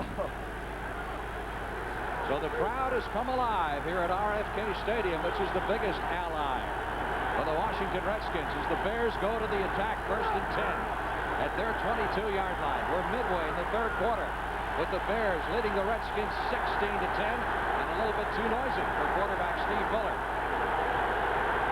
Fuller is 27 years old, came into the league as a #1 draft choice with Kansas City. Started several years there. Was beaten out by Bill Kenny. He was traded to Los Angeles, spent the entire year with the Rams last year without throwing a single pass, including being on the sidelines here in the NFC Divisional playoff game when the Redskins massacred the Rams. He had his shoulders separated twice this year. St. Louis in a preseason game and then in the Monday night game in San Diego. You know, the players have a lot of confidence in him when he steps in the huddle. Very bright guy. Rhodes Scholarship candidate. High school class valedictorian. A lot of smarts underneath that helmet.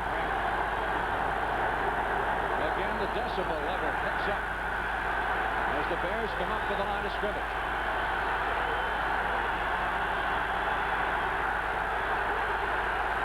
He looks at the referee, Fred Silva, and says, "How about it? I can't hear."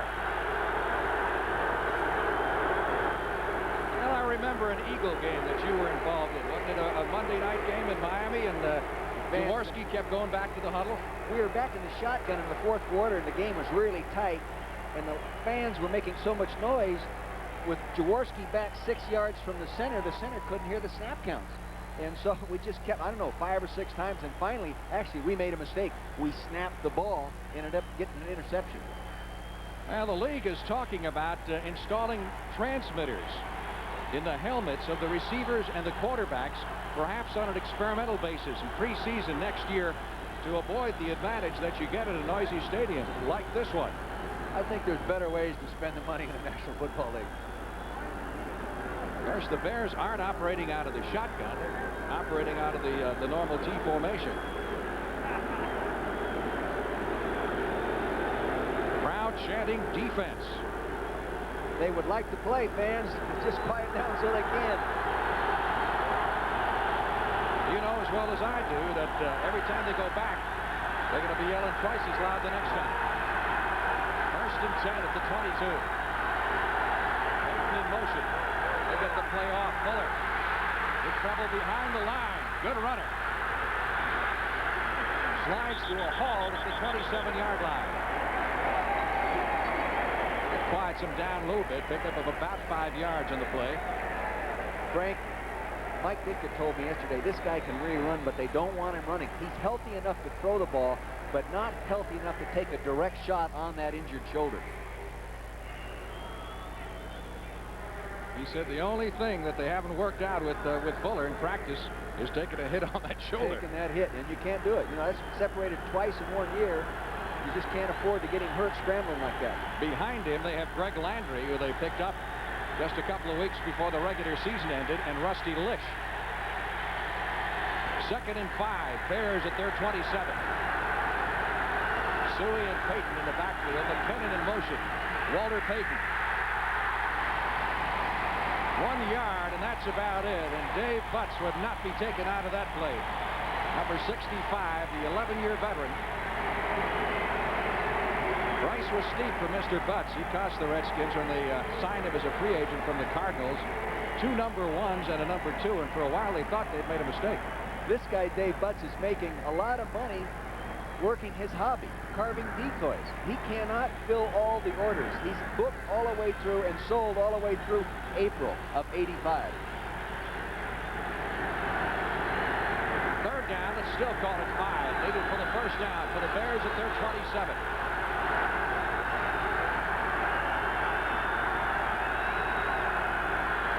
Fuller inside, handoff, a little pitch to Suey across the 40, 50. Matt Suey is down to the 40-yard line. A little inside pitch, which actually is a forward pass. That's right. If it's dropped, it goes as an incomplete pass. It's very unusual. You don't see it very much. Now watch the quarterback. Watch him go back. Now watch him flip the ball with his left hand to Matt Suey coming up underneath there. And this Suey is a much better runner than people give him credit for. Look at him go. He's going to switch the ball right there. Hang on to it. That's the big thing. Don't fool around with switching it. Just don't fumble it. Now you'll get a better shot. Now watch Suey.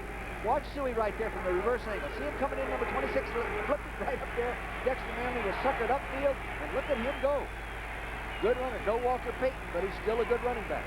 34 yards. Big play for the Bears, and that quiets the crowd down a little bit. It takes a lot of guts to call that play because it can misfire. Of course, if you throw it forward and fumble it, it's an incomplete pass. Had he fumbled it, it would have simply been an incompleted forward pass. 1st down at the 39, Payton. Down to the 35, inside the 30 to the 29-yard line, and very close to a 1st down. Very good signal calling, Frank. You know what they're doing? Stay cool, men. Stay cool. They're running draw plays, feeling that the defensive line, hey, they're all fired up. They're charging. They want to get after everybody. Maybe coming a little too hard, not reading the run keys properly, and running draws right by them. Pickup of just short of 10 yards on the play as the officials mark it at the 30-yard line. It'll be 2nd down and less than 1. Here's Dave Butts, number 65 in the middle of your screen, getting turned out on that draw play. Just a very fundamental turnout block by Kurt Becker, number 79, but that opened up the hole. Pretty good block by Suey on the linebacker Malott. Suey is considered one of the better blockers at his position in the NFC. 2nd and a yard needed for the first down. At the Redskin 30. Bears leading 16-10. Suey caught behind the line of scrimmage. And dropped for the loss back at the 35-yard line. Never got going that time. Dexter Manley, number 72, with great penetration, and Darrell Grant, number 77, in there as well. You can see here, watch Walter Payton right here. Look at him. Right at the end, he's down on the ground. They got him by the ankles. Look at him twisting the ground there. Hey, don't tear that thing off. He wants to run another play. Neil Okowitz had that. Look at it. He's mad right now. Walter's getting mad. He won't let him go. Let my foot go. He did it. Now, instead of a 2nd and 1, the Bears are looking at a 3rd and 6 from the Redskin 35.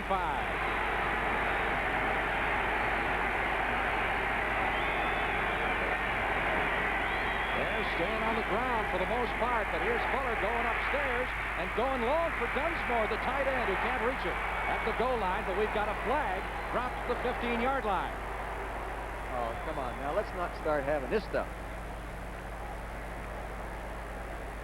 Don't jump to conclusions here, Coach. Going to be against the Bears, according to what the Redskins are saying, and the preliminary indication from Fred Silva. My point was, let him play. Keep that hanky in your pocket. Good, intense game. Don't you, as an official, take control of it. Offensive pass interference was the preliminary indication we got, and so Silva discusses it with Dave Butts. Offensive pass interference. Number 88 declined. 4th down. Well, now the decision for Mike Ditka is this within Bob Thomas range from the 35-yard line. They're looking at a little better than 50 yards in a field goal attempt, and they're going to come with the punting unit. Here's the holding call. Pat Dunsmore, number 48 right there, the pushing call. He shoved off with his inside arm. Number 88, Pat Dunsmore, on Ken Coffey, number 48. Good call. Finzer back to do the punting. Again, his specialty. Frank, do you know that Bob Thomas had 2 52-yard field goals this year? Well, wind conditions being what they are, a little swirly down here. Ditka didn't want to take a chance. Finzer goes down. We've got a flag. Coffey came in with the big rush. Finzer put it out of bounds around the 10-yard line, but there's a marker down. It may be roughing the kicker.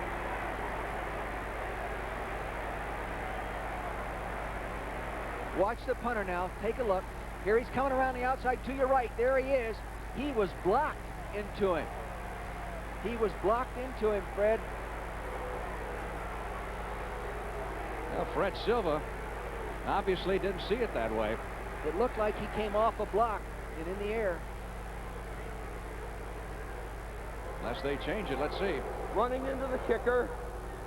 5 yards. Automatic first down.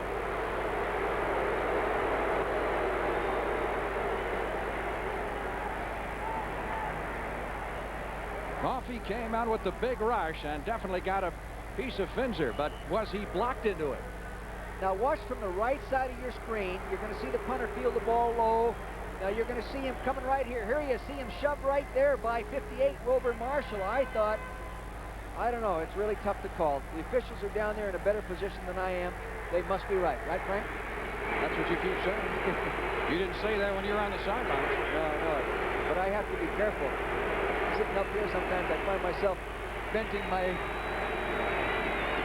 1st and 10 from the 30. Payton took the handoff and is level prior to crossing the line of scrimmage by Neil Okowitz, number 52. Payton's looking back and said, where did that guy come from?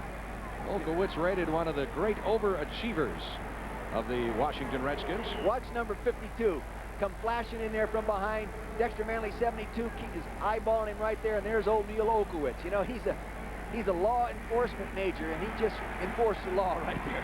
Absolutely, as he saw it. Yeah. Loss of a yard puts it back at the 31, 2nd and 11. McKinnon to the right side. Willie Gault is split to the left.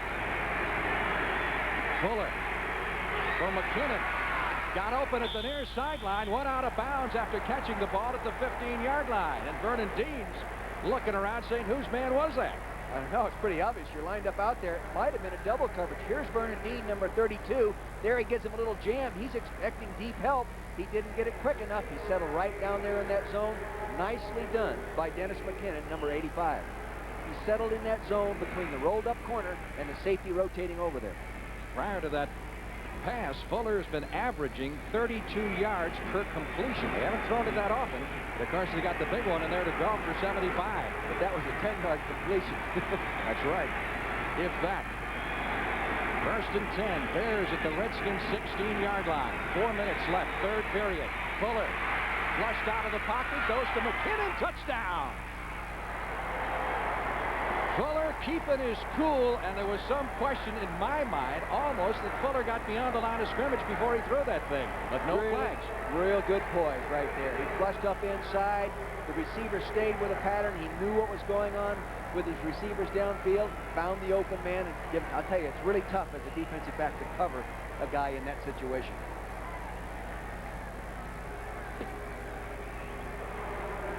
Dennis McKinnon on the receiving end of Steve Fuller's second touchdown pass of the day. Peyton threw on, you'll recall. And here's Thomas, who missed his last extra point try. This one is good.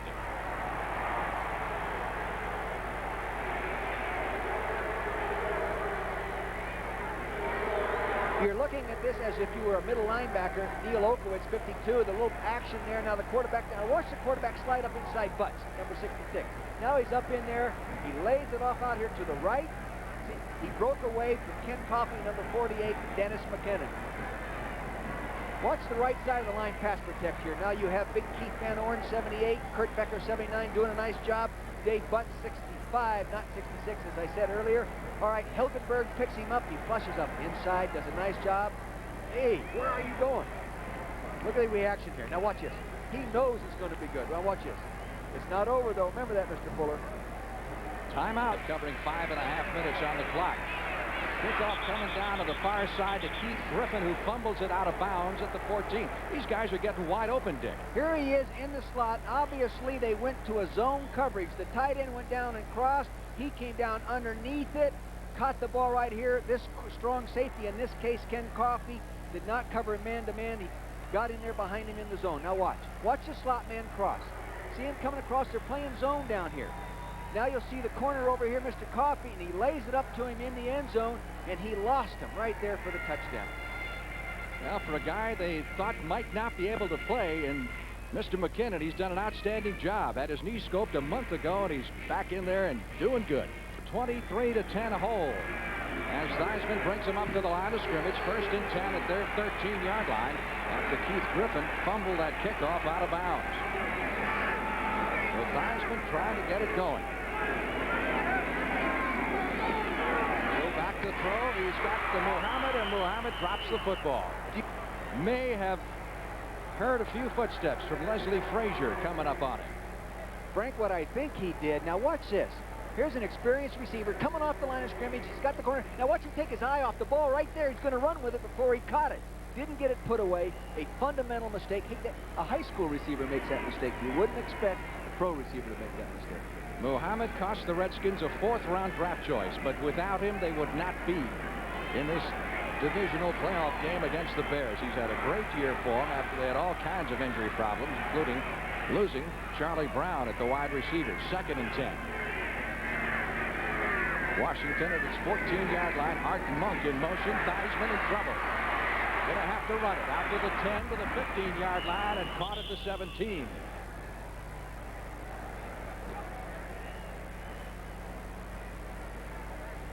You know, prior to the start of the game, we were talking about if Peyton and Riggins kind of cancel each other out, we figured someone else would have to come on. And right now it looks like that someone may be Steve Fuller. It has been. I expected it to be Theismann because he's been here before and everybody knows how good he is. And here a guy is Fuller, goes to Kansas, you know, drafted #1 by Kansas City, goes to Los Angeles, comes to the Chicago Bears. But, you know, Mike Ditka told us yesterday, Ditka told us, hey, this guy is a lot better than a lot of people think, and he'll prove it tomorrow. He's right. Word from the Bears bench is that Terry Schmidt is out for the game with a deep thigh bruise, and Leslie Frazier is now in at the right cornerback position. 3rd and 8. Theismann Wants the big play, goes down the sidelines. It's Monk at the 50. Art Monk, who's been making the big plays all year on a big third down. You talk about a heck of a pass. That was about as well thrown a football as you can have. Now take a look at the isolation here. Art Monk on Mike Richardson coming out, bump and run to the outside. Now watch him look back, lull him, and he gets a little burst. Now watch his pass right where it had to be, right on the money. Well done, and Fensick, number 45, comes over and finishes him off. That is a big play. Art Monk over the 100-yard mark in reception yardage, his 7th catch of the day. You know, Fensick was telling us yesterday, you look at that Bears secondary, with the exception of Leslie Frazier, you've really got all all safeties back there. They don't have another cornerback, legit cornerback on their roster. They figured that would cause them problems. 1st and 10 from the 50. Muhammad hangs onto this one, makes the grab at the 33, fumbles the football, and the Bears have recovered. Big play as Fensick comes up with the fumble recovery and the big hit by Leslie Frazier, number 21. I wonder if he thought Todd Bell was going to come over and decapitate him like they did to Joe Washington in the first quarter. Boy, as a pro receiver, you got to lock that one up. Now you're going to see it's play action pass. Watch the fake the quarterback makes to Riggins right here. See, that freezes the linebackers inside. He comes back, turns to his left, and throws the post pattern right on the money. Plenty of time to lock it in there. He was bobbling the ball going down. He was bobbling it going down. Maybe that's why the Raiders traded him. Well, it's ruled a catch and a fumble. And the Bears take over at their 32, and they put Walter Payton to work. And Payton takes it out to the 35 before he's driven back by half of the Redskins defense. I'm not sure he had possession of that ball. Here he is coming inside, right to the right of your screen. Now, see, he's got the ball. Yeah, it looks like he has possession. Nice job by Leslie Frazier, 21, of actually stripping him and causing that fumble.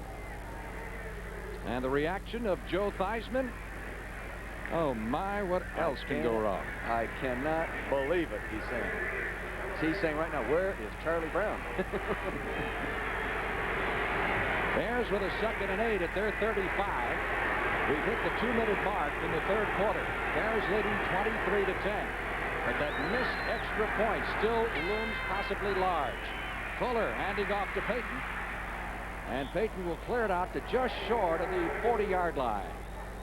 So they're looking at 3rd and about 3 needed for the first down. There's Gary Fensick, one of the few guys from Yale able to make the grade in the National Football League. He just got his Master's in Business Administration from Northwestern and went to class during the season. Got his degree, MBA, 2 weeks ago. And he says he used to bug him. He'd be on the airplane flying home from a game. Someone would come by and spill Coca-Cola or some kind of a cold drink all over his cheat notes. You know, he would really be upset. 3rd down and 3 for the Bears at their 40-yard line.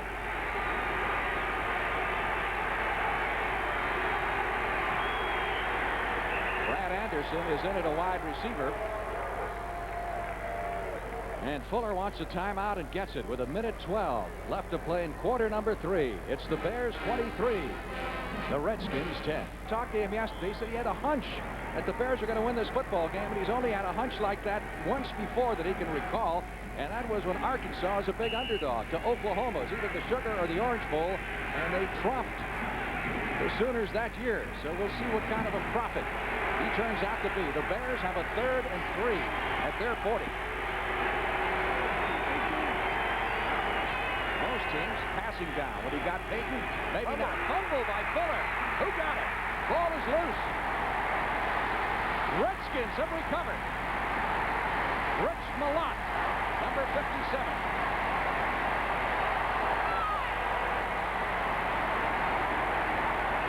The first turnover of the day by the Bears.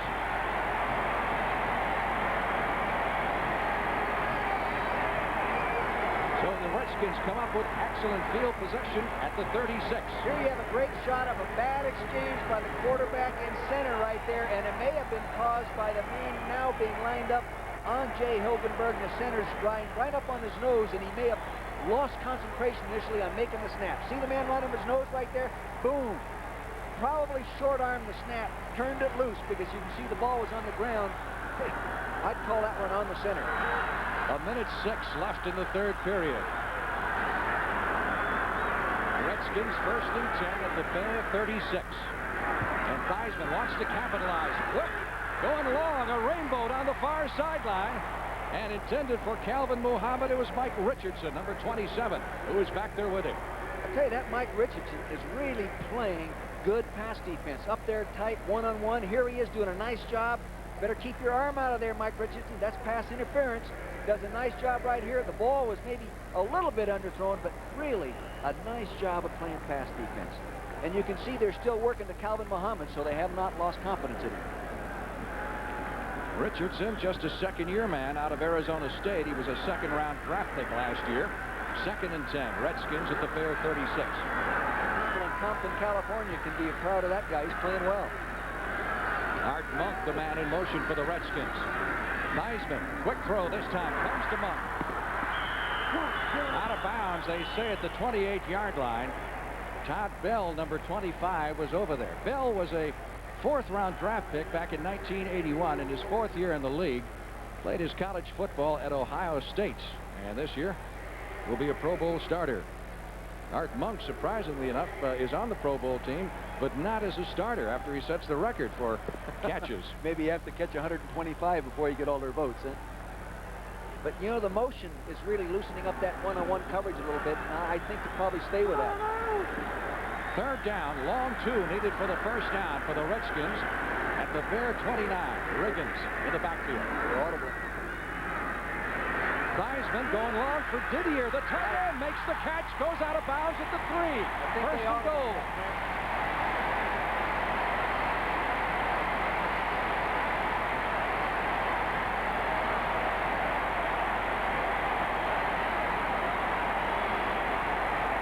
In the crowd, George McGovern. Wonder who he's rooting for. Take a look at Didier, number 88, come off the line of scrimmage. He is 6'6". Here he's running on a defensive back, 6 foot even.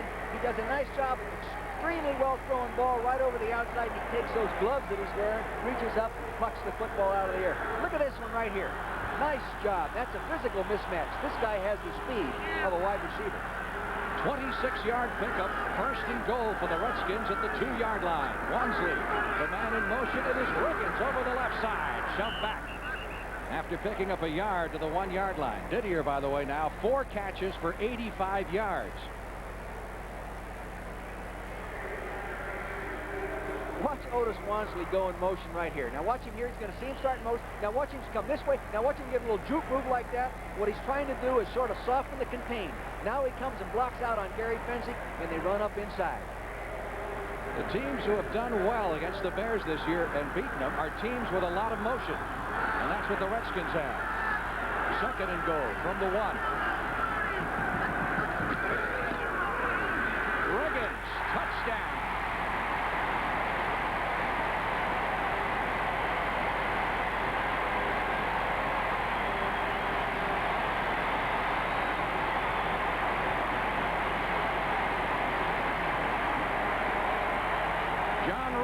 Second touchdown of the day. This is the 7th straight playoff game in which he scored at least once. You know, coming into this ball game, Frank, I really felt that Didier may be a big play guy. And if you remember, we were talking about it in production meeting yesterday. He really is a fine player.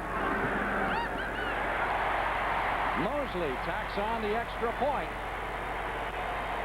And again, that missed extra point by Bob Thomas of the Bears begins to loom larger with the Redskins just 6 points down.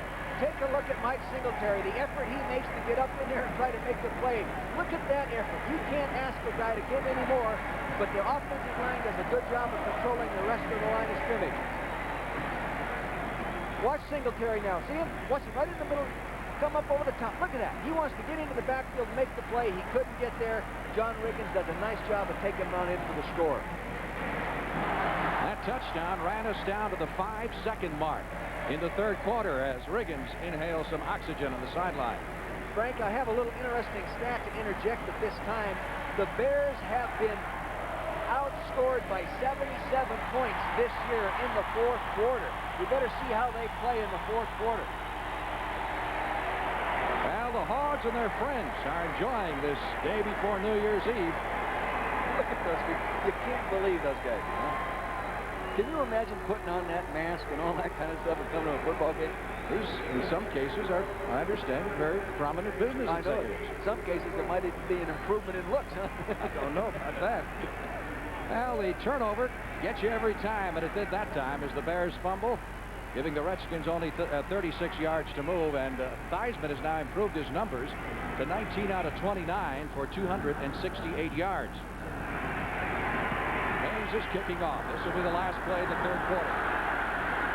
Galt out to the 10-15. Fumbles the football, and I believe it had been whistled dead. The play had been whistled dead. It would be the Bears' ball at the 19-yard line. Somebody with a 4 on his jersey made that hit. It was a great hit. I think it might have been Rich Mouty, number 84. You know, he's the wide receiver. You don't find many wide receivers that'll make that kind of play. Now look at him bringing it up. Now see 84, look at that hit. Beautiful hit, and especially when you consider it's a wide receiver. I don't even know if they have that in his contract, Frank. That's the end of the third quarter with the score. The Bears 23, the Redskins 17. We now pause.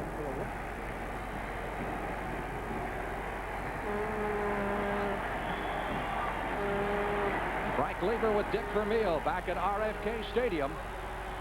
Last quarter for one of these teams about to get underway. That's Jack Kent Cooke, the owner of the Redskins, and they're going to have to get a safety belt for his seat in the press box. I'll tell you, that guy's a great owner because he doesn't care what it costs to win. He gives the coaches everything they need to win. Then he mostly expects you to win. Obviously. First and 10 Bears from the 19. Payton takes the handoff from Fuller, gets across the 20, maybe a yard on the play, and Ken Coffey comes up from the strong safety to make the stop. It's interesting what's happened with these injuries with the Redskins. Some of the people who have come on defense particularly, Curtis Jordan, who replaced Mark Murphy when he was hurt, and Murphy is an all-pro last year, played in the Pro Bowl, and he can't get his job back because of this man. That happens all the time in the National Football League. Another guy gets the opportunity and the playing time, and all of a sudden he's better than the coaches thought he was. 2nd and 8. Bears at their 21. Fuller sending Suey in motion. Going long for Galt. Galt had it for a moment and dropped it. Darrell Green back there on coverage. And Galt saying he hit me on the elbow. That should be pass interference. Here it is, bump and run coverage right down the sideline. It's right tight. Here's two great track men running for the football. That's a drop pass, not a knockdown pass. Willie Galt should make that play. Darrell Green is maybe one of the few corners in the league that can run with the likes of a Willie Galt. It's tough to time your pass from a quarterback standpoint when you go to a guy like Galt, isn't it? Oh, it is. You've got to let the ball go. You cannot hold on to the ball too long because he'll outrun your arm. 3rd and 8 upcoming for the Bears at their 20-yard line. Just underway in the final period. The Bears leading the Redskins 23-17 at stake a berth in the NFC title game next week against the 49ers in San Francisco. Here's Fuller on the rollout. Looking downfield, he's in trouble. Brought behind the line of scrimmage, Malott, number 57, and Brooks, number 69, and the Bears will have to punt. There's a real heads-up football player. Drilled as a linebacker coming out of Penn State. Played other positions as well, Frank, but he's really a well-disciplined football player. He does what he's supposed to do, then he adds a little impromptu to it like he did there and makes the big play. A little hard to tell what the wind is doing here. RFK is completely enclosed. It does swirl around a little bit. Finzer back to punt. Nelm standing on his own 40. They've got Green back there too. But Nelms fields the punt at the 45. Nelms to midfield to the 45 to the 40. Inside the 40 to the 36. Great punt return. Good overall execution by everybody, Frank. 37 on the punt, 22 on the return, and the tackle made by the punter, Dave Finzer. Now watch this. He gets a nice block by Darrell Green right there on the linebacker. Gets another brush block. He gets outside. Now other people have overrun the ball, and he darn near breaks that thing. 13 minutes, 27 seconds left to play in the football game. The Bears leading the Redskins, but the Redskins are coming on. Okay, you guys go home. Let's figure the Pinto, button up with the Subaru, and I'll hit you with a bullet. He just made his second one for the year, Frank. And possibly saved the touchdown, which, coupled with an extra point, would give the Redskins the lead. They were in front 3-0 in the first period. That's been their only lead of the game. 1st and 10 from the 36 of the Bears. They go with Riggins. And Riggins gets to the 34.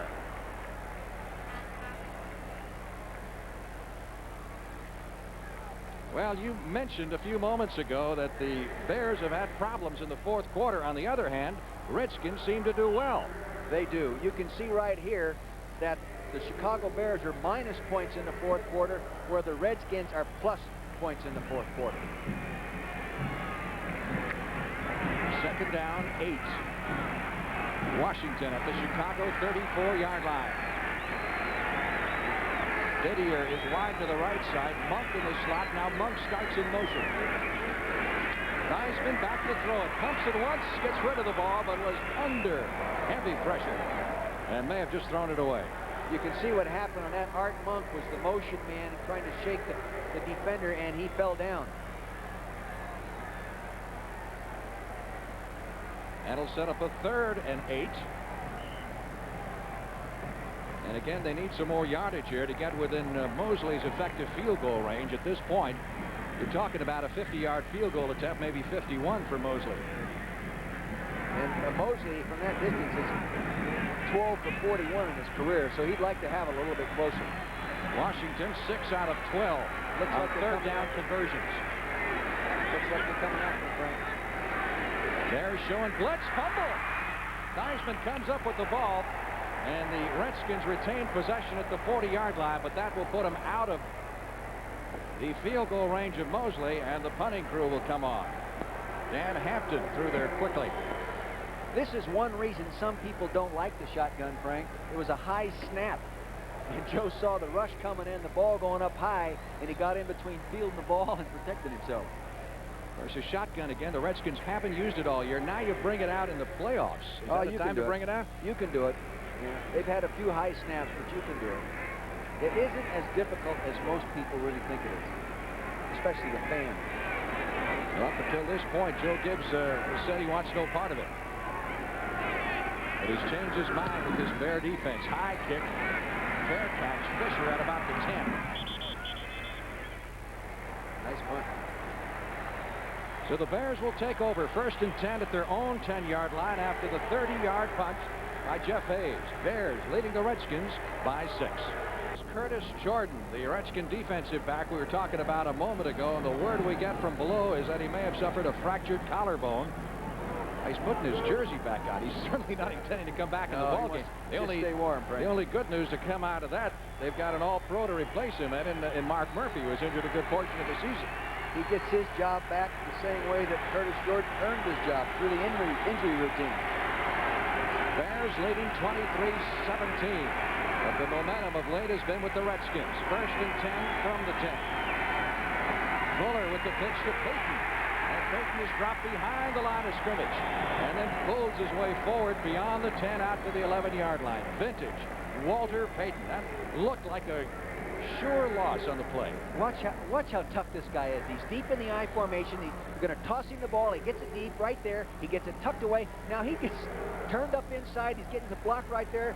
He gets up inside. He gets hit right there. Now watch him just keep going. Watch it. He's not sacrificing his body. Look at him. He's still fighting and struggling. Not every running back in the National Football League will do that, Frank. A loss of a couple of yards turned into a gain of a couple of yards. 2nd and 8 for the Bears at their 12. Calvin Thomas in that backfield along with Payton behind Fuller, who retreats to the goal line and is in trouble and down at the 3. So the pressure that time applied by the Washington Redskins, who have sacked Fuller for the 3rd time this afternoon. It was Mel Kaufman, 55, and Malott, 57. Here he is dropping straight back. It looks like he has good protection initially. He has time. He's going to stop up. Here comes Rich Malott again, 57. And it's 55 there, Mel Kaufman, number 55. They did a nice job of getting there. The linebackers coming into this game have 21 sacks between them. They've already picked up about 3 or 4 in this ball game. It is now 3rd down. The Bears need 16 for the first down with the ball at their own 4-yard line. And the battle of the sacks, as Fuller's having trouble just trying to call the play in the huddle. He's right beneath the stands, the end zone stands, which are no more than 5 yards from the back of the end zone. And that's got to be the noisiest place on the field because he's in the end zone huddling.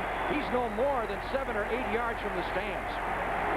Fred Silva charged them with a timeout, and Steve Fuller does not like it. And I'll tell you, if there's one referee in the National Football League you don't want to argue with, you don't argue with Fred Silva.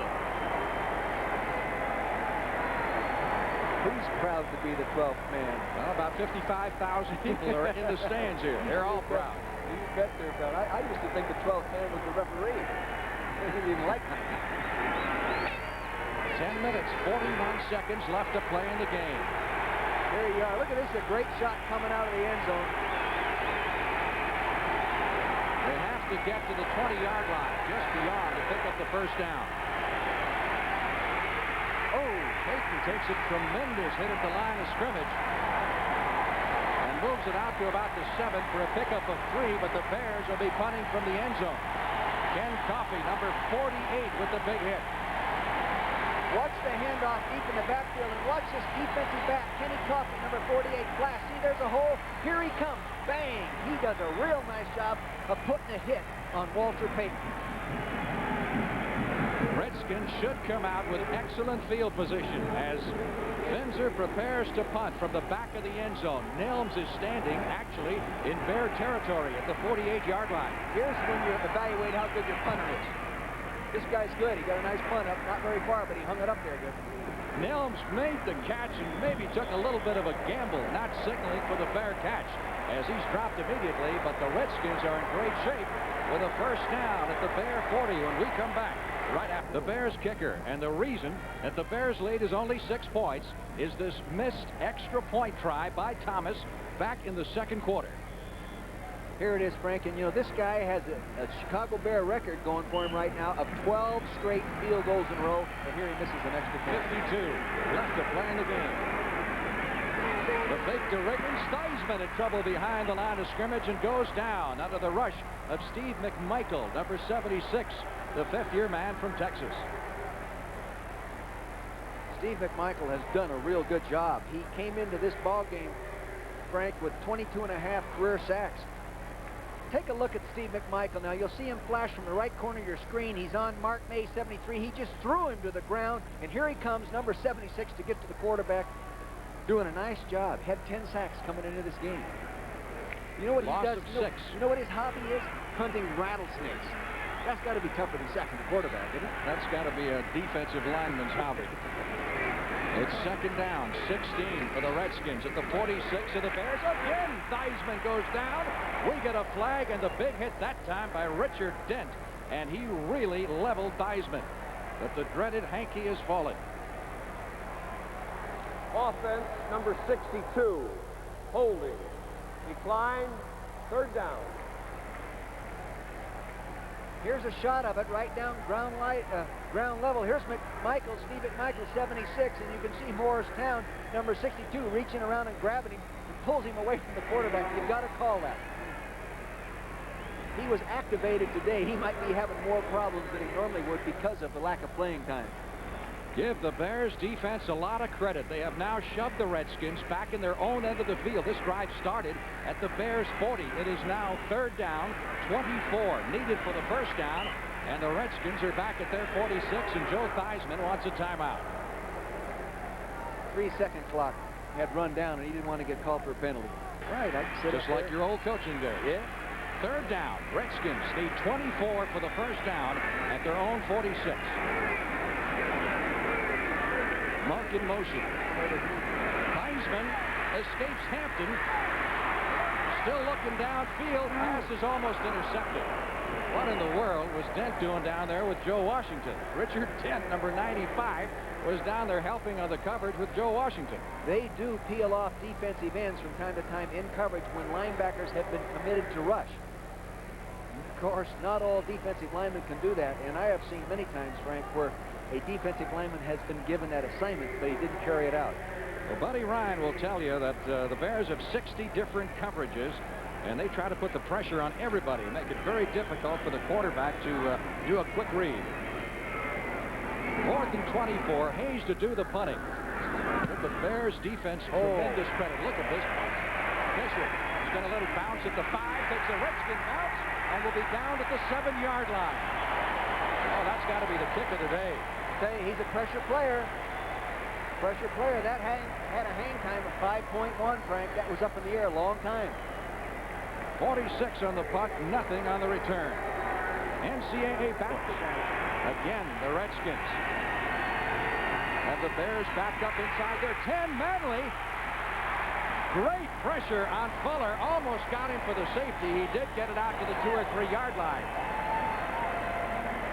That was a run blocking action pass, fake the run all the way. Now take a watch here. They're going to take a look. He makes the fake. See the lineman pulled her, and he didn't get over there to trap the Manley where he was supposed to get. Therefore, Manley's in the backfield there. Almost got him by the face man. That was a trap pass. It is a very effective pass if the guard gets all the way over to trap Dexter Manley. It is 2nd and 16 for the Bears with the ball marked at their own 3-yard line. Fuller sending Galt wide left. Darrell Green will cover him.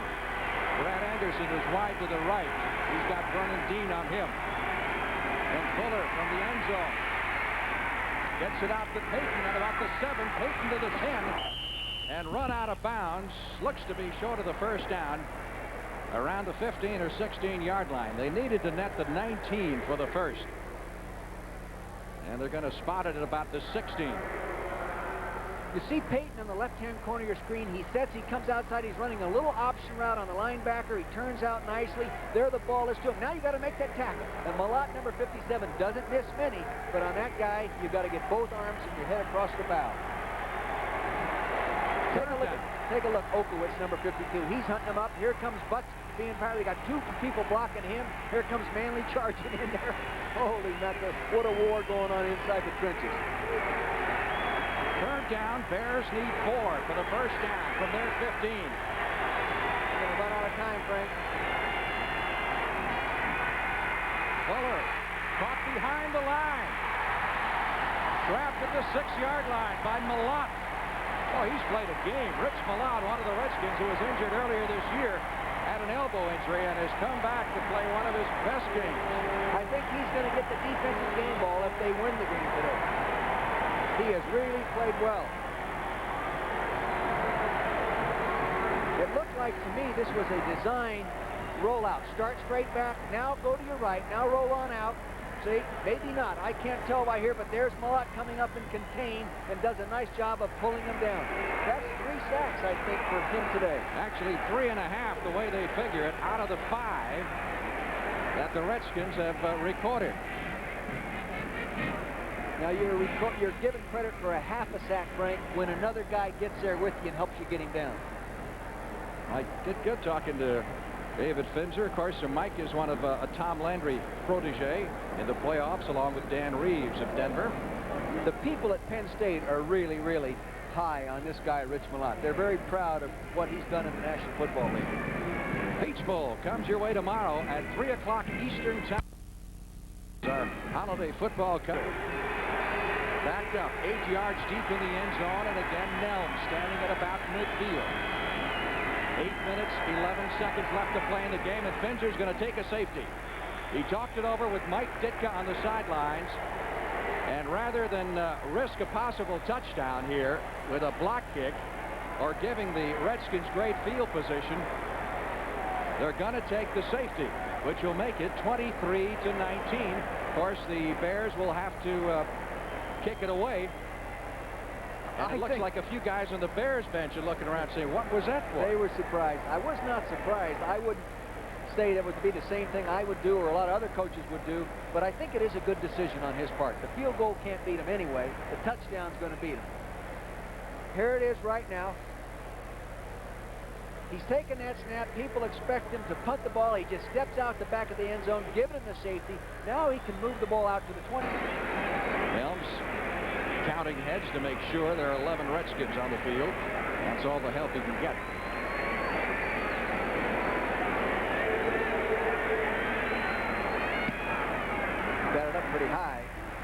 little bit short.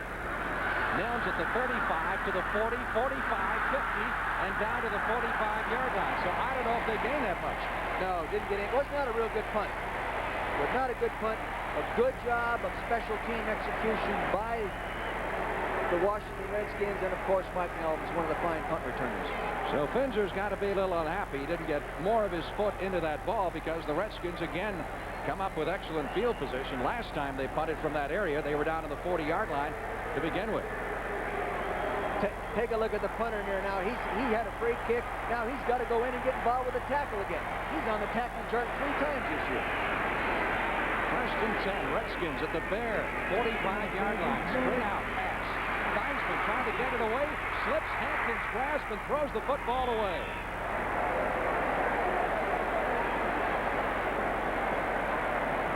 This could have been putting the ball down. Look at Dick. That's it, Mike. Get mad.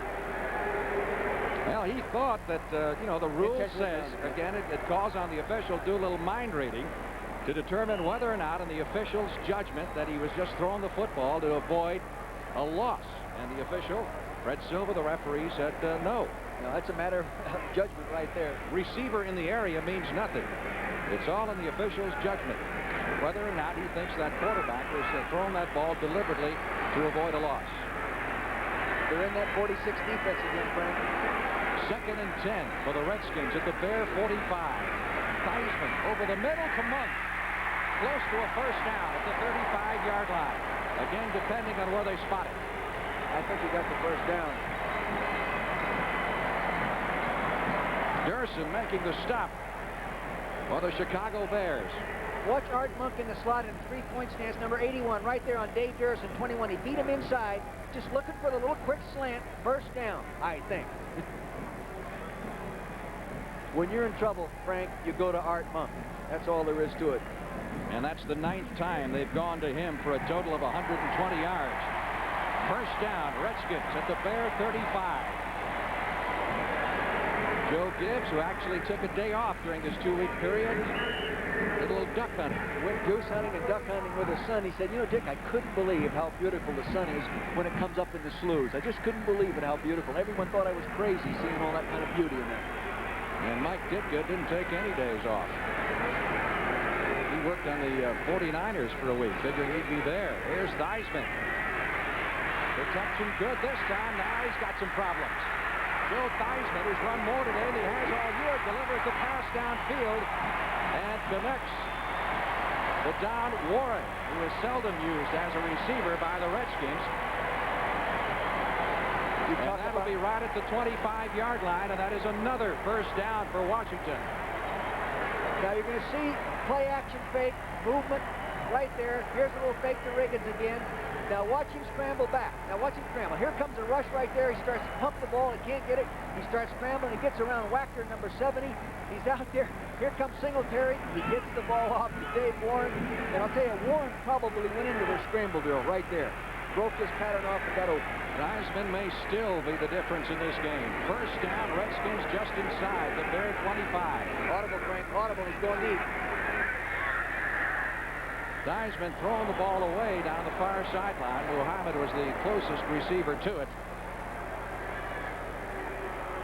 Mr. Getting up slowly.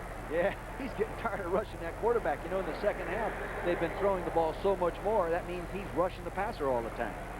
Plus, he's rushing around that 305-pound guy over there. That takes a lot out of you. Joe Theismann now 21 completions and 35 tries for 289 yards. In addition to that, he's picked up 38 yards rushing in 5 carries. So Joe T has got him a workout. Second and 10. Take a look, Joe. It's the blitz down. All up the front, Frank. Theismann looks far side, delivers the football for Muhammad, but he couldn't find it. He had to get rid of it early because, again, that Mr. Steve McMichaels, number 76, was right in there. It didn't give him time. That'll set up a 3rd and 10, assuming they don't pick up the first down here. Be interesting to see if they go for the field goal. A lot of pressure that time. Once again on Joe Theismann. And McMichael, number 76, in the forefront.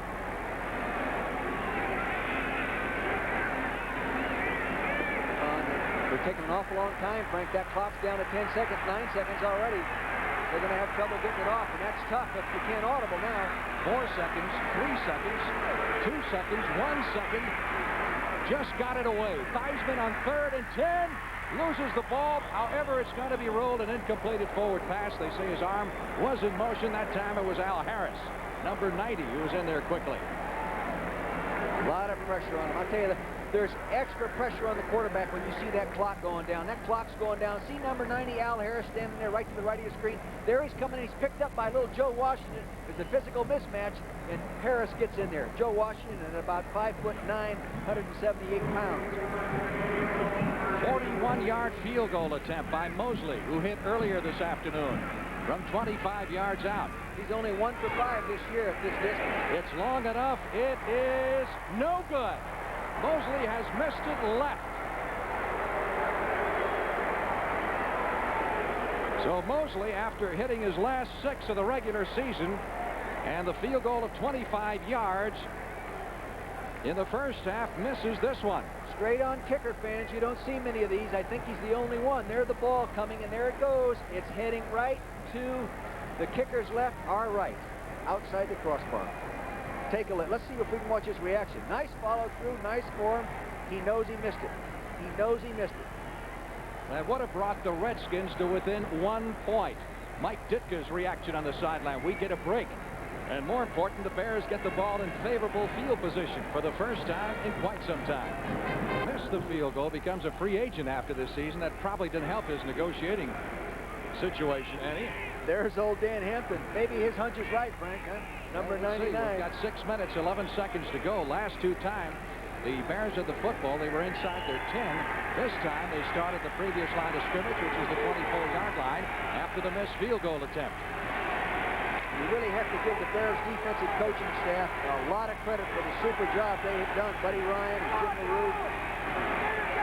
Fuller has hit 8 out of 13 as the Bears have thrown it sparingly but effectively. Payton around the right side looking for his opening, and Payton has 8, maybe 9 yards on the play. Waiting for his blockers. This is the old Green Bay sweep. Pull both guards, lead with the back. Take a look now. The quarterback's going to reach out, hand the ball. See both guards pulling there. There's Mark Wart, 62. There he is. He's out behind the other guard there, right now, number 79.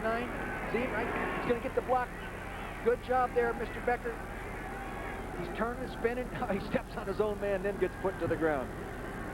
There's Mr. Mark Bortz, who got a block on the backside left guard. Kurt Becker really got the key block, number 79, at the right guard position.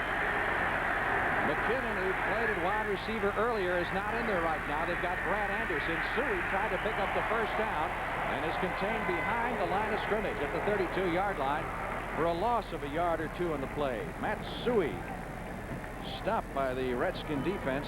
Redskins have been rather remarkable on defense themselves. Only 2 different players that have started all 16 games. Frank, how'd I run into this great big Dave Butts? See, now Suey's going to cut back. Now there comes Dave Butts at about 295 pounds, and he's just going to bring him down to the ground. That's it, Matt. Hold on to that football. I would say that Kurt Becker, for the most part, the right guard, has done a pretty good job on Dave Butts today. 3rd down, about a yard and a half now, needed for the first down for the Bears at their 33.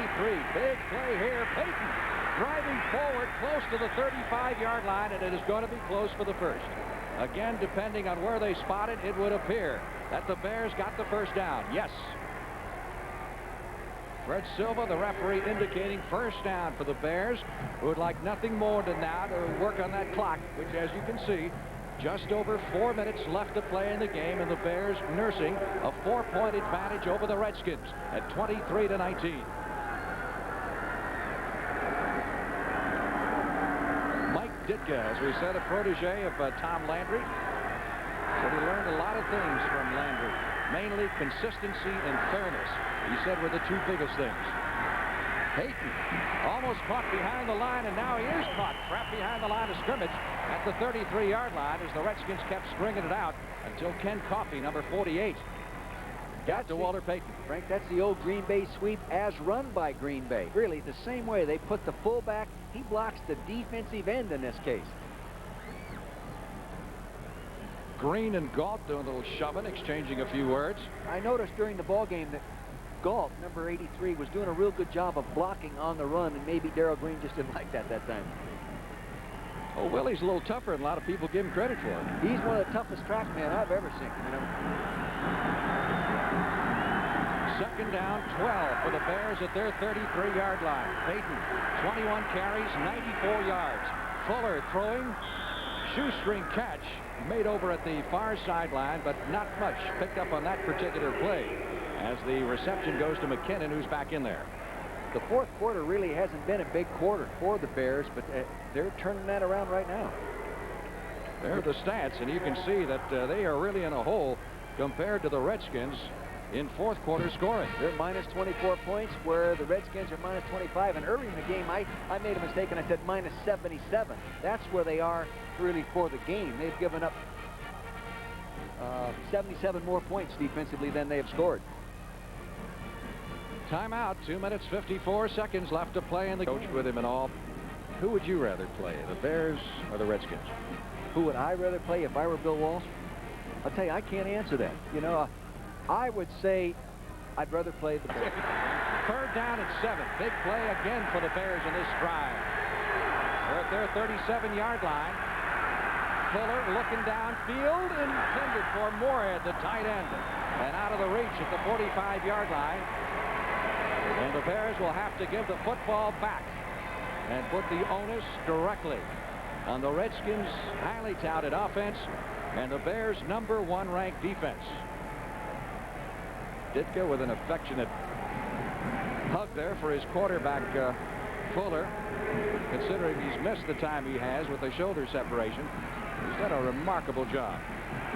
There's a time to be at your best, Frank, and if you are truly the best defense in football, it's now time to prove it. See if Binger come up with a big kick this time. High and a little bit short, but it takes a bear hop inside the 25 and will be down at the 19-yard line. So Joe Theismann will come on the field 81 yards away from putting the Redskins ahead. And keep in mind, field goal won't help them. They need a touchdown to move on in the playoffs. 2 minutes, 40 seconds left to play in the game. 44 on the punt, nothing on the return. You know, as effective as the blitz and dogs have been on those early downs, I think for the Bears, I wouldn't be conservative. I'd just keep going after them. Heck with it. You know, we talked earlier about playoff experience. This is where it should come in handy for the Redskins. If it doesn't come in handy now, it's not going to come in handy, Frank. Theismann, 21 out of 37, 289 yards. First and 10 Redskins at their 18. Big rush hit by Dent as he delivers the football, and Bell had a certain interception and couldn't hang on to it. Todd Bell, the safety, had running room in front. And Dent put the big rush on Theismann, and a lot came off of that pass. And the Bears bench is getting a little bit nervous right now. You saw Mitch Frank, the young tight end, number 89. Take a look at Dent, number 89 there, coming around the outside. 99, rather, Hampton, 95. Dent coming all the way around the outside of big Jacoby, and he has trouble. Joe has a little trouble. Now he has the ball all locked up there for the interception, and he drops it. Oh, guys, if there's a time to catch it, Mr. Bell, that's the time. Second and 10. Redskins at their 18. Each team has one timeout left.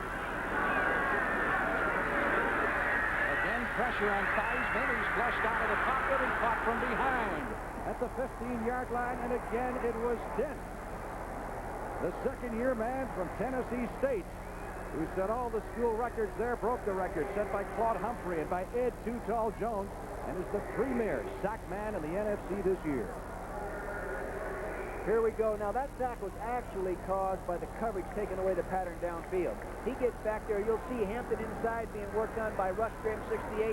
Now, you see Dent coming around 95 right there. He flushes him right up there and gets him from the backside. I really give credit to the coverage downfield on that one right now. And he's working against a Pro Bowler in Joe Jacoby, the 300-pounder. Dent has 3 sacks. Redskins at a 3rd and 13 coming up at their 15-yard line. Sideline throw. will get him back to the line of scrimmage, and that's about it. I don't know why you throw it short, Joe. Dave Durson, number 22 on the tackle, Art Monk on the reception, and that will run the clock down to the 2-minute warning.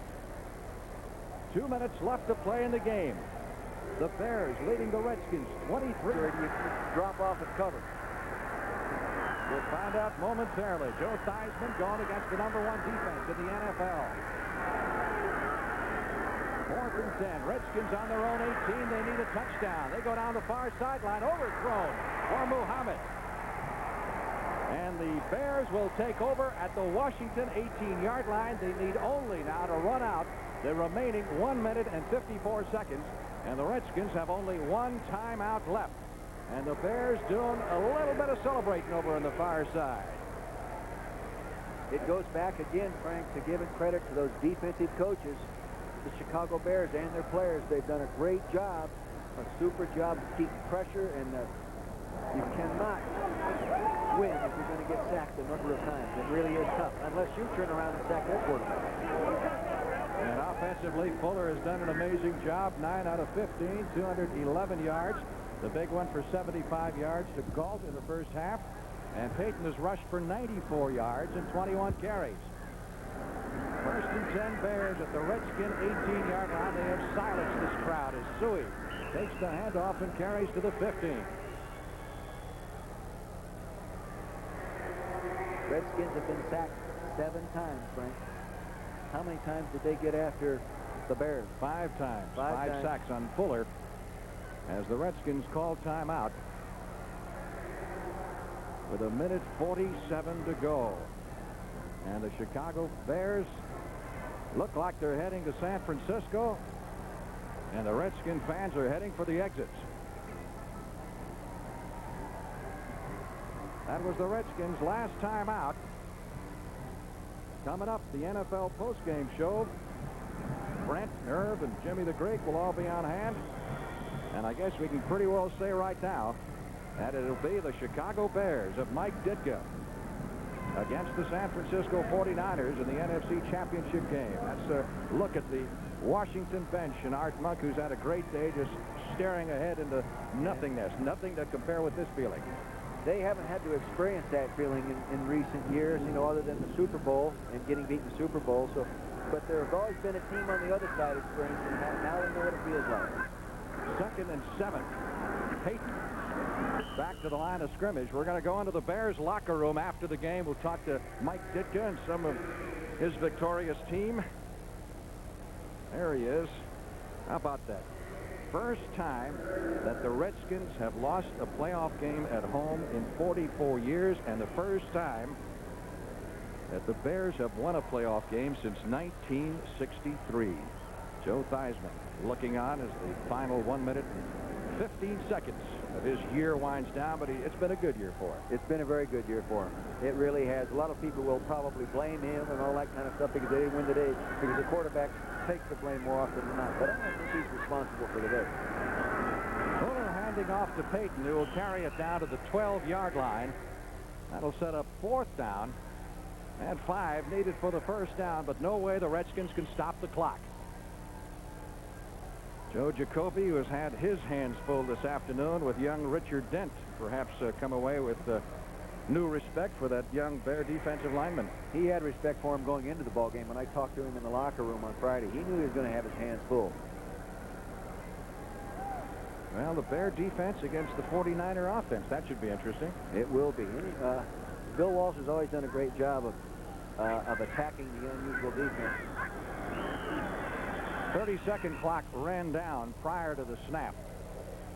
With 22 seconds left to play in the game, the Bears will be set back 5 yards for delay of game. And Fuller going over to the sidelines for a word with head coach Mike Ditka. Fuller was a tremendous athlete at Clemson University. Great all-sports star. You look at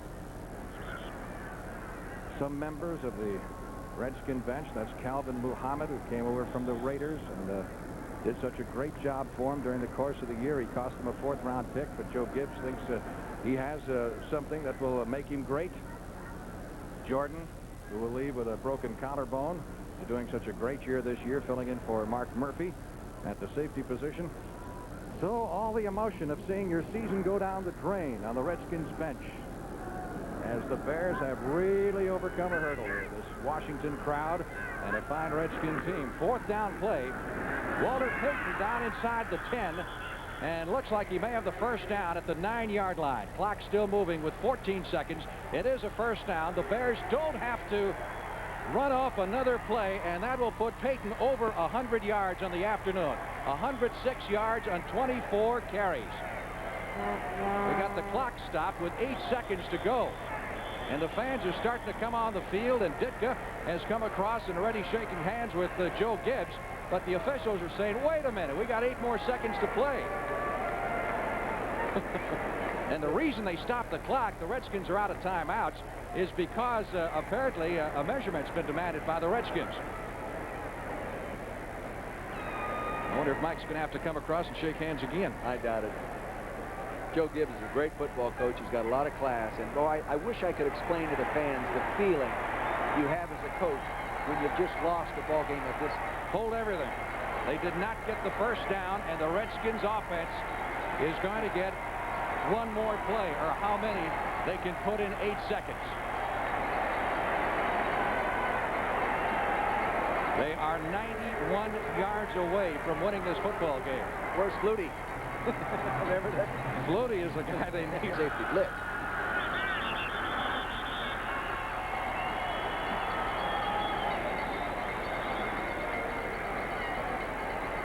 Another official discussion here prior to the snap.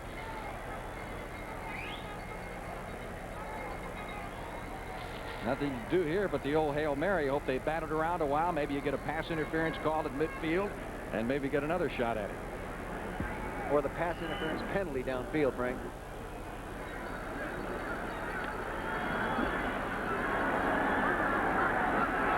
Bears have got 3 men deep standing on the 40-yard line. In fact, they're backing them up to midfield. 8 seconds to go. There's the Hail Mary. Ball is jarred loose. Still 1 second left on the clock. So they'll get another pop at it.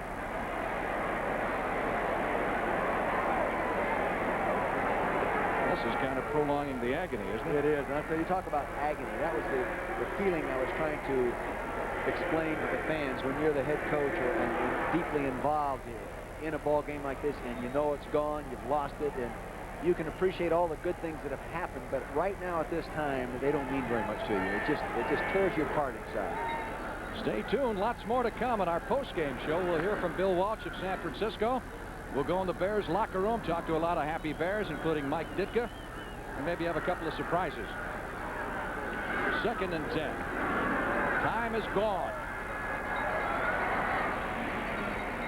Intercepted on the last play of the game. The interception pulled down by Mike Richardson. It has ended. The Bears are on their way to San Francisco for the NFC Championship game next Sunday afternoon against the 49ers, 23-19. So the strategy didn't work out badly for Mike Ditka, taking the safety. No.